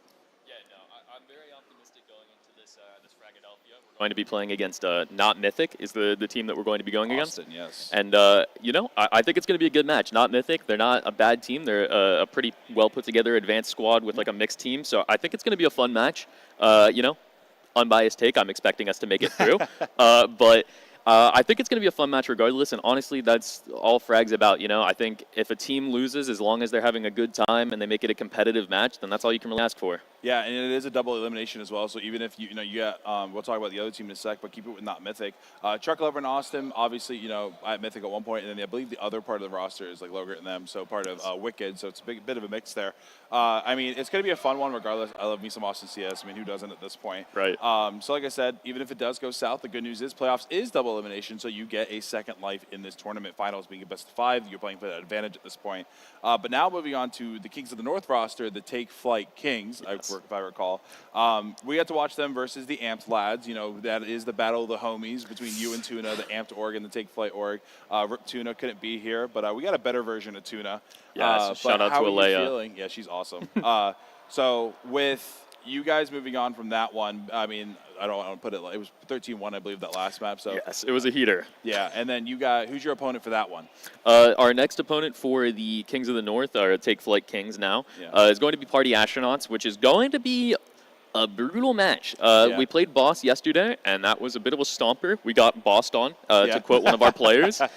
So they're really excited, though. Like I was saying, this is an opportunity for players to get a lot of good experience, and I think that even if you get kind of shit on, then you're going to get those reps in with hopefully players you're familiar with, Yeah, and that's a great transition, just talking about experience itself. So it's like, as an org owner, you have that org background. When you are looking at these teams, or just obviously you can't get what you want with every team, right? But as an org owner, what attracts teams towards you? Because, I do the LFT list, LFO list for everybody, and I help, kind of hey, these guys are LFO, this is how I feel about them, and then I get these guys orged up. That's what I do. So putting it into your shoes now, as an org owner, what attracts teams to an org like Take Flight? That's a good question. As far as what I'm looking for in a team, I think good attitude is a big one. I personally call with all of my teams, obviously, before I sign any of them. I think that's an important thing. And vibe checking is very real. Okay, yes, it is real. I have avoided a lot of very questionable rosters because I vibe check, and sometimes you're good at that, sometimes you're not. But I think ultimately, the goal is you sign a group of people that you're confident in, which the ECL squad that we have, for instance, in the Take Flight Kings, and they didn't make playoffs. Neither of them made playoffs for this season in particular, but we still have a lot of faith in them. They're all very talented players, and ultimately, like I said, all you can ask for is you have a great group of people around you that are working hard and they're looking to build something. Even going into relegations like the ECL squad, they're just as hungry, which I think is important. They're expecting to be in ECL next season. Yeah, and with you in Take Flight's position, you technically had at one point 3 North American Counter-Strike teams. You had your ECL boys, you have the Kings, and what was Fraud, Shadow Inc. & Co., no longer a team. Rest in peace. Hambuga, I dare say a Fragadelphia legend, at least in my book, from my firm. I love him, man. I love me some Hambuga. But those guys, to get disbanded, you pick up the Kings, and then you also had your Impact squad for a bit, the Does, with Tatiana Coffee & Co. Great group of ladies. I would say big fan of those two. Love them. I love those. Tatiana's an OG for me, and she's a streamer beast. for me for a long time ago. Anybody looking for a goated potential Impact squad, Kitsune, okay? Look out for them. They're a very talented group of ladies. It's going to be fun. With Impact, going through a big restructure phase in terms of teams. Everything. It's roster mania in general. And you also have a squad in Europe. So you're over here in NA. You have now 4 teams in Counter-Strike right now, or 3 now, excuse me. We actually do have a 4th because we have an Academy European roster as well. So at one point you could have had 5. we could have been doing real numbers over here. So going on that, what as an org owner, why expand into Europe when you're already 3 teams deep in NA at one point? Well, I mean, part of it is we've got some great European staff over at Take Flight. Shout out to Nafson, shout out to Release. They're a great group of guys. And initially, when I got paired up with Nafson, he was helping out on the more strategic social side of things. And he was like, hey, I've got this guy Release. He wants to build a great European roster. He wants to do it under a good org. And we're like, hey, we're an all right org. So, I mean, why not? Yeah. And yeah, I mean, pretty much all it's about, at least with my mindset of Counter-Strike and getting rosters, I think the most important thing is that these players are getting supported. And Yes. I know that can't support everybody, obviously, based on the rules. We're not allowed to support everybody. But I think as many teams as we can support and as many teams as we can feel we comfortably can support in paying for fees or, you know, giving social shout-outs, streaming, like, that small stuff helps out a lot. I know numerous academy rosters in the old Take Flight history who, I mean, that's all they wanted. They just wanted to have a team feel like they were supported because they know that they're not necessarily at like a top tier level yet. And Take Flight's like a middle ground. That's what I look at it as. We're a great place to build up your brand. And you know, you kind of touching up about that, building up a brand and whatnot. As a org on the outside, thinking about investing into Counter-Strike in North America, why should they? Yeah, I mean, there's a long list of reasons why not to, but I think there's an equally long list of reasons too. I think the scene is so built together. Like, everybody knows each other. Everybody wants this scene to grow. I think North American Counter-Strike is just one of the most lively group of people that I've ever worked with. I've been working in esports for like 6-7 years now. I worked with Valorant pro teams. I worked with Call of Duty pro teams, Overwatch pro teams, League. And hands down, I mean, Counter-Strike has always been like, this is like a family of people, it feels like. I mean, regardless of all the toxicity that you hear or the things said in pugs, like once you get to LAN, it is like a big family. And I think that's one of the reasons we love Counter-Strike and for keep the most part, I agree, supporting it. I mean, yeah, it's a beautiful scene. Yeah, and I mean, with that being said, you got two teams here, the beautiful Hy-Vee Arena here with Frag 18. I mean, what are your expectations for, you know, no bias, expectations for grand finals? Take Flight versus Take Flight Kings. I hate you so much. No. Okay, no bias. Okay, my two top picks for this tournament, okay, Boss, yes, NRG. That's what I have as the top two. I know a lot of people have Sharks up there as well. Personally, I think it'd be really funny if they like won both of their matches by default and then just don't win. They go 0-2. Yeah, I mean, that'd be really funny. I don't think that's going to happen. Sharks are a very good squad. Yeah. I think once it gets to top 8, man, it's going to be cutthroat, and I'm not too sure how the bracket works except for my teams, obviously. That's what I've been paying attention for, but I think NRG, Boss, Nouns, and Sharks are like the top 4 to really keep an eye out for. Not PA? I think PA are right on the outside of that. I think that they have a very solid chance of beating those teams, but like if I had to power rank them, I'd put them 5, you know? Okay, I got you. But, I mean, OG Wizard, he's like one of the best operators. Yeah, shout out to the GOAT. Roster, man. Oh, man, I miss some experience in them. If you're looking for an NA roster to sign, Party Knots, Boss, 2 great options. Yes. There's so many great teams. And I've been getting to communicate with these players now, and, you know, they're all super nice. They're all very humble for the most part, which is, you know, strange when a Counter-Strike scene. They're like actually very friendly and humble. So, I mean, this has been a great frag so far. I think we've got some stellar competition. The double elimination is going to be way better, I think, because we've got the time for it, thankfully, and we got the teams for it. So, yeah, lower bracket run, it's going to be a heater. Yeah, that's true. You know, considering the lower bracket, anything could happen, man, because one team's mental shot. So what's interesting, what you're saying, this is more of a statement, but it's like talking about Sharks. The winner of Might versus Aura will play Sharks, and we saw how good Aura did against Undone yesterday, map number 1. It wouldn't surprise me if, you know, anything can happen. Aura's kind of like a small fish, no pun intended with Shark, that is like, you know, like Loki almost took a map over Undone, and Undone mollywopping Might 2 of the 3 maps. I think was brutal. 13-0. I forgot what map 3 was, but they lost map 2. Yeah. So that'll be an interesting way to see it, but I think I won't keep you here any longer. We killed some time before these, so these two teams get warmed up and set. Guys, on B stream is Might versus Aura, like I just mentioned. It will be winner of that will play Sharks. I'm not too sure whether these two teams will play, but we have What's for Dinner and Conda. It's something like that. I said it right. King's looking at me. But we have those two coming on next. This is going to be Jersey's first official CS2 match. Ooh. He has not played CS2 at all in an official. And he's coming to a LAN to do it for the first time. And That's beast. I cast him when he was on Carbonex and New Threat. So yeah, that's an OG name there. Yeah, it is. But with That's that being awesome. said, Saban, thank you so much for coming to the interview. We'll cut it to break. We'll be back soon with Marky and I to cast this beautiful best of 3. Don't go anywhere. We'll be right back here in Kansas City. Bye.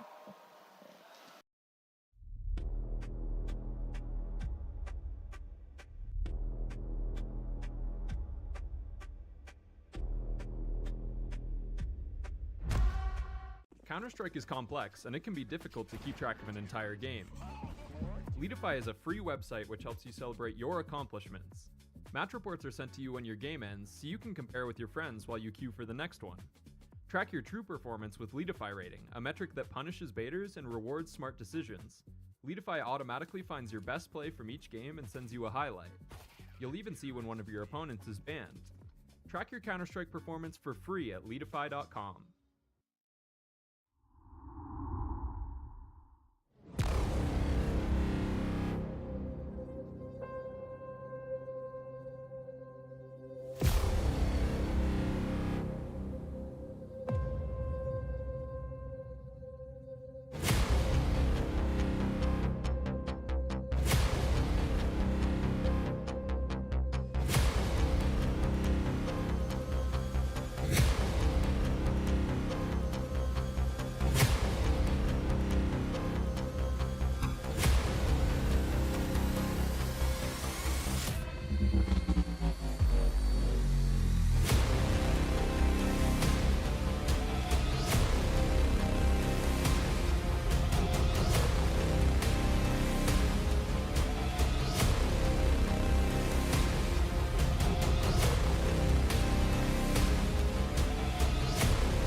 felt like home to me,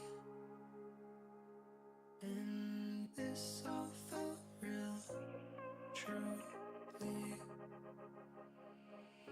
And you felt like home to me, and this all felt real, truly. And you felt like home to me, and this all felt real, truly. To me.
Hello and welcome back to Fragadelphia 18. Marky Mark on the sticks with big old Maddie as per usual. We got a good one here on the cards once again. We got Conde versus what's for lunch, what's for breakfast, what's for brunch, what's for dinner, dude. Yeah. Dinner tonight, Hopefully couldn't tell you. barbecue. Yeah, hopefully, what's for dinner looking to make their way into, playoffs, obviously, but so is Conde. Both teams are up to go ahead and do that, obviously. A best of 3 is what we have in the cards here for this afternoon. This is game 2 on Fragadelphia channel. So, Frag is something. Frag is something. We got Might and Aura going on the B stream. That's an absolute banger. I believe it's Big D and Buckethead over there. I think so, yeah. So that should be a great one to tune into. Aura yesterday pushed Undone pretty far on that first map. So interested to see actually what the scores look like out of those because, I mean, we've already had an upset today. I know that I showed up around noon and I saw some sad faces kind of waltzing around this arena, especially for a good time for Revel, right? Like they just won their online match last night and they need 2 more main best of 3 wins under their belt in order to reach advanced. However, they were mopped up today, and I love Jackro and the boys. However, I mean, I will use the correct verbiage. They were kind of wiped off the board by the Anti-Eco Club, and that was on our stage, I do believe. However, no, that was just on the side. Oh, that was okay. I mean, either way, a big dog that we had going out here. But we got our own series, and they're on the stage, and we have some maps to play. I like this. I think this is a good one, Marky. Mirage, Nuke, and Anubis. I'm happy we're seeing Nuke more and more, honestly. I was kind of expecting going into this, just seeing the Pug maps, Ancient, Anubis, Mirage, Inferno over and over and over again. Yeah. So when we got to do Vertigo last night, I was very happy. And then this is going to be our second Nuke together right now, because we got to do, I think, the first series with Undone versus Aura. Yes. So we had a bit of fun map pool here. We'll get the pugginess out of the way. That's going to be Conde's map pick. So the Pug stack playing a Pug map. Who would have thought? But the guys over here at What's for Dinner going to go ahead and bring it to Nuke, a bit of a bigger brainer map, as I like to say. But the map pool, I like it. I love it a lot. Adjusting here. He's got to look good. Marky's got to look good for stream. Guys, single and ready to mingle. Or ladies, single and ready to mingle. What a good-looking guy. But I do want to talk about Revel because they're still getting the server, as we can see. Yes. Interesting fact about Nova. Apparently, don't know how true this is. Per him, he has not missed a playoff bracket since he was 15. I believe he's now 23. So that was the first time. So every LAN he's gone to, he's made playoffs. Whether it be 0-2 or 0-1 or whatever, he's at least made playoffs. So the fact that the homies, the Copenhagen Wolf owner and co. I remember when he made playoffs on his birthday at Fragadelphia Newark. He was playing with, I think they were called Code Black. That sounds right. He was playing with Pug. He was playing with a mix with Tactile. That's the name. Somebody brought him up today, too. I was like, oh, my God, I haven't heard Tactile in forever. I think it was Jersey when I was talking about it. Yeah. So, I mean, and that's a teaser, right? Just for what's over the horizon. Yeah. Conde going up against What's for Dinner, who are a 7-7 advanced team that is led by a advanced player that definitely known for some great time in Go, one Trent Jersey. Yeah, Jersey. This is the first official he's going to be playing. Obviously, the games that have already been played. Correct. But since CS2's launch, this is his first time actually playing this game competitively. And this guy on New Threat in Carbon X. Correct. Carbon X, who's playing PLX2 under Werewolf. Shout out Werewolf, we love you. Bring back Carbon X fully, please. I love the logo. But, seeing that squad, I really do like Jersey. I was a big fan of Jersey, especially when he was on a New Threat. I feel like he was tearing everyone a new one. But they kept, he's always on these teams that we're almost hitting playoffs, guys. We're one win away. So it would be awesome to see him make playoffs here on land. They're one win away, one series away. They got 2 maps to play at least. So I'm here for Jersey. I think it's awesome. He came up to me and I'm like, wait, you're Jersey? I've casted you 1,000 times back in the day. And he was like, yeah, I haven't played CS2 at all competitively. So this is going to be really cool to see him here and a natural element. Hopefully a natural element, but he's got a good, like you said, 7-7 advanced team. Yes. He's got a good backing, It's awesome that he's back. Yeah, and advanced this season, there's obviously the top teams, but there's so many middle of the pack teams, and Take Flight Kings is one of them, right? There are so many talented middle of the pack teams that were just barely missing playoffs or barely making playoffs. So I'm not counting these guys out. I think they're going to surprise us. Not too sure who they're going to be playing if they win this one. Correct. But I don't know. It's going to be fun. Double elimination playoff bracket. Yes. That's what's exciting. Yes. But we go ahead and take a look at the side of Conde over there, who are going to go ahead and pick into Mirage, which, I mean, the expectation for me is for What's for Dinner to wall sit in here, especially kind of putting the cap on a 2-0. You get the sense where they pick into a nuke on that second map, and I gotta say, with the practice that they do have under their belts, that's one that they've ran a couple of times in this advanced season. That's like a vertigo that you're trying to put the cap on, similar to the series we had yesterday, Fisher College or Fluffy Aimers, I'm obviously referring to. Yeah, and that was another one. I forgot, somebody's playing Fluffy Aimers. I was talking to them earlier. I said, Grizz and Co. I think are playing Fluffy just Aimers. swing them. Yeah, no, it was like, just don't let them play Vertigo. You should be good. Yeah. I mean, unironically, I know that I was speaking to Mads. Obviously, this is a mixed team within this group. They're playing with Luke 4K as well, who was a semifinalist at Fragadelphia, Kansas City this summer, playing with Wicked and Co. Austin and the boys, who are now rocking with Truck Leva over there with the rest of the squad. And they're obviously a name that we probably kind of drop below in a lot of these conversations with how many official teams that we do kind of have on the count. And I mean, obviously, it's a sense of urgency for Austin and Co. wanting to obviously put up a nice land placement after, unfortunately, reaching relegation. Yeah, it's a good squad. So, overall, I'm excited to see Austin go ahead and play. And, on stage, I hope we get a stage game for Austin, truthfully. I think it's going to be a lot of fun. Just to go ahead and see what he can go ahead and do here in front of the big bright lights here in the Hy-Vee Arena in Kansas City. So, but right now, these guys, they're in the light now. The What's for Dinner and Conde guys. So it's gonna be interesting seeing the boys and Conde. I believe they're the open stack, just here to have some fun and see what they can go ahead and do, going up against What's for Dinner, like we were just talking about. But the amount of talent that's actually here, it kind of surprises me because, we were saying, there's, only so many good teams. And then, I'm watching these guys play, and I'm like, wait, there's, actually, a few more good teams than I originally thought. I'm not discrediting, not Mythic, the Austin and Co., but they looked really good. The Mads and Grizz core there, Roomba Peak, they also looked really, really solid.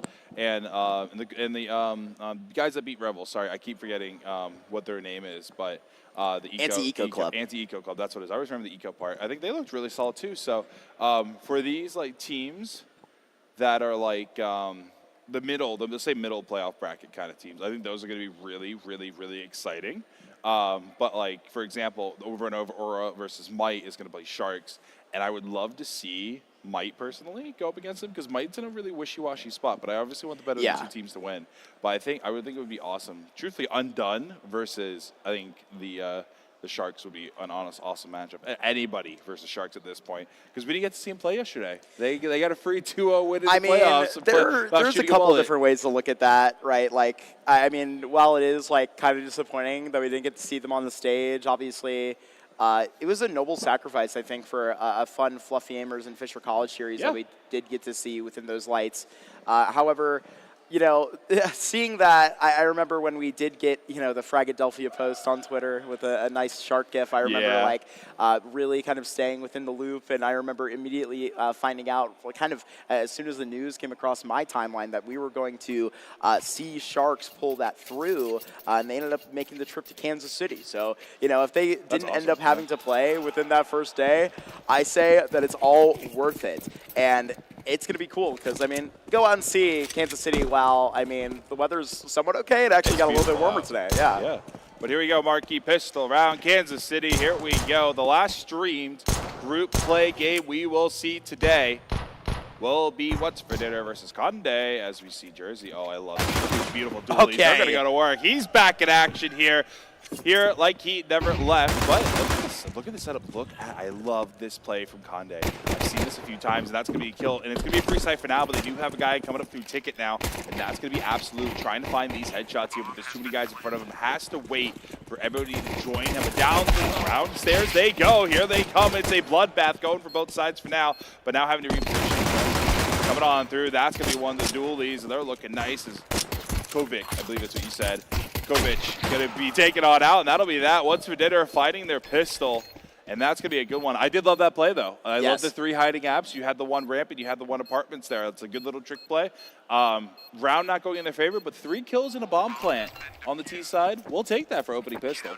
No, you'll definitely take that for an opening pistol. However, you gotta kind of beg for them to reach in there and show the What's for Dinner boys what is up, right? We'll talk about exactly what they do not have to lose, right? What's for Dinner if they're going to be able to sneak into this playoff kind of as one of the few pug mixes like coming in and actually reaching that title. That's going to be very entertaining to see a guy like Jersey kind of waltz back into a frag and already kind of reach that status. You know, we got to talk to him before, a friend of ours on the desk, but also last played at Fragadelphia 17 close qualifier. Nice little play here. Wish he had an op. Oh, wow. Pays off. Losing his head.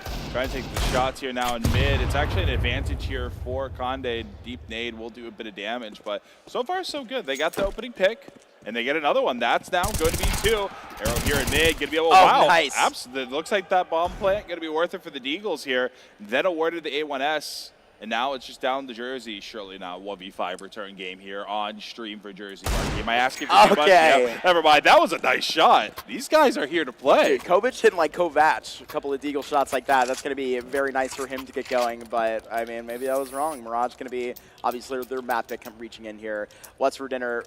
I mean, this is where they can get caught in a bit of a trap game, right? You can waltz into this thing maybe a little bit too confident and then sort of feel exactly what Aura would put up on Undone yesterday, which was just their crosshair, right? That aim took them very far on the stage. Yeah, so far so good. Mirage, one of those maps where, you know, some of the times you get away with aiming, but we're seeing it now. Now we're going to go ahead and flip the script. We're going to be seeing a lot of those rifles down the hands of the T's and Conde, and the pistols now What's for Dinner. Can they go ahead and replicate what just happened to them? And I believe that's a missed window smoke, and they'll go ahead and redo it. There's the second one. So wasting a little bit of util. That's all right. They'll go ahead and start up here. Let's see, a little bit of duel here maybe on the A site. These teams dancing around one another for now. No kills just yet, not even damage. The first shot's going on through. That's a connect. You shot. Nice double kill there. Oh, now no. AJ, he spotted. Nice little triple there. And now it's just down to do all alone. What's for Dinner? Can he do it? I don't know. These guys can aim so far, Marky. I'm pretty impressed from them, Kende. Kovic is 5-1. I mean, Mirage could be a quick one. You kind of get thrown into the dryer like this. A headshot that comes out, and I mean, Kovic, we can bring him up, but he does. And if we find out he's not bulletproof, Matt. But Conde, man, I'm trying for that, right? Like Kanye, that's like the basis. I'm like, yeah, I said on. Kaide, and you're like Kanye. I'm like, wait, I like that so much more. Yeah, so far so good though. I'm liking the shots. Now we got to talk about getting into the deeper rounds where strategy is going to start outweighing the aiming, right? Correct. It's been a lot of aim duels here at first. It's going to be another save here for What's for Dinner. So it's going to be another throwaway round, but we'll see what they can go ahead and cook up here. Damage is the name of the game right here for CT. Going to try and get some money back in the pocket. So maybe we'll see an op later. Not too sure who's opping for What's for Dinner, and we don't know for Conde either. So we'll go ahead and get that answered here later. Opening shot, that's 1. That's going to be 2. Give him number 3, maybe even 4. Maybe to the left. No, can't do it. Nice little triple kill. Up through main. We go, or excuse me, Con. As now it's just going to be down to 1 man and 1 man only. Absolute 1 and 3. We're going to get some kills going for him. Get the money up on this side. That's 1. Let's see if he can do any more, but the damage, HP not looking good, and now it's looking even worse. He's going to take a little bit of that nade, trying to find more. Can't. That'll be another round here for Conde on the T side as well of Mirage. Yeah, I mean, this is where they're going to get the pep in the step and not try and let it weigh away ever. Absolute, we're going to see. Actually, I was about to really kind of rip it up to him. I thought Scope May came out of those hands into AJ's. We're going to actually see what the plan is for dinner tonight, Mom. What is it? What is it? Well, hopefully if they lose here, they can go ahead and ask Mom what's for dinner because they'll be on their way home. Oh, God. What's for dinner? Hopefully they're going to be having Conde for dinner. Yeah, like they don't plan on going home right now. Nobody does, however. No one wants to. I mean, like I said, you could have waltzed in with a mentality like this, but, I mean, you kind of just answer back just as provocatively, just swinging so hard there in middle, so cocky on the peak. But now Arrow, look at how far these lurks are getting. I mean, really active in this game. You could try and really pull back the entire round like this. Absolute catching the bomb, though. It's a headshot as well onto Urs, trying to get that bomb into TV room. Aldi looking to just try and collect this back himself is unfortunately going to be wasted. Arrow in a 1v3 now. That's about what we're used to right here, about what we were expecting, but this is where that strategy starts coming into play that we were kind of mentioning. Only aiming can go so far in a lot of, in just this game in general, in every game in general. But, how are we saying his name? Arrow? Arrow. Like the bow and it's arrow. my aeroplane. Oh yeah, that arrow postal even. But here we are, trying to get something done. They know where the bomb's at, and they know where it's at. So just trying to find something here. Can't do it. That'll be that. AJ with the op. That's what we're gonna see. I was waiting for that. Hello, Ant people. Hi. Hello. Look at them. We have a nice crowd joining us for our group topped matchups here. It's a Friday. I mean, this is the day of Fragadelphia, right? I mean, it's like I feel a little silly being here. We're already. Oh yeah, that's better Tuna, by the way. Yo! That's the better Tuna. This is Tuna 2.0. We like him. Screw Tuna for not showing up. That's the Oregoner for Ant, by the way. Yeah, I mean, it's really kind of awesome, right? Like, jokes aside, I remember seeing Tuna. Awesome I mean, a variety of these lands, but I mean, in Chicago, the last one I fortunately got to attend. I mean, the presence that this Amped roster feels very consistently in these tournaments is obviously a very important factor. AJ, he is going to be chased down by these MAC-10s that he's already softened up. AJ going to be missing that flick, but this is just one player. He's going to be really calling for the dogs right now. They do catch him by his ankles, but Joan on the other side, rather absolute with the MP9 frag, and now No Nuke has to land his first kill as the extremities look awfully appetizing.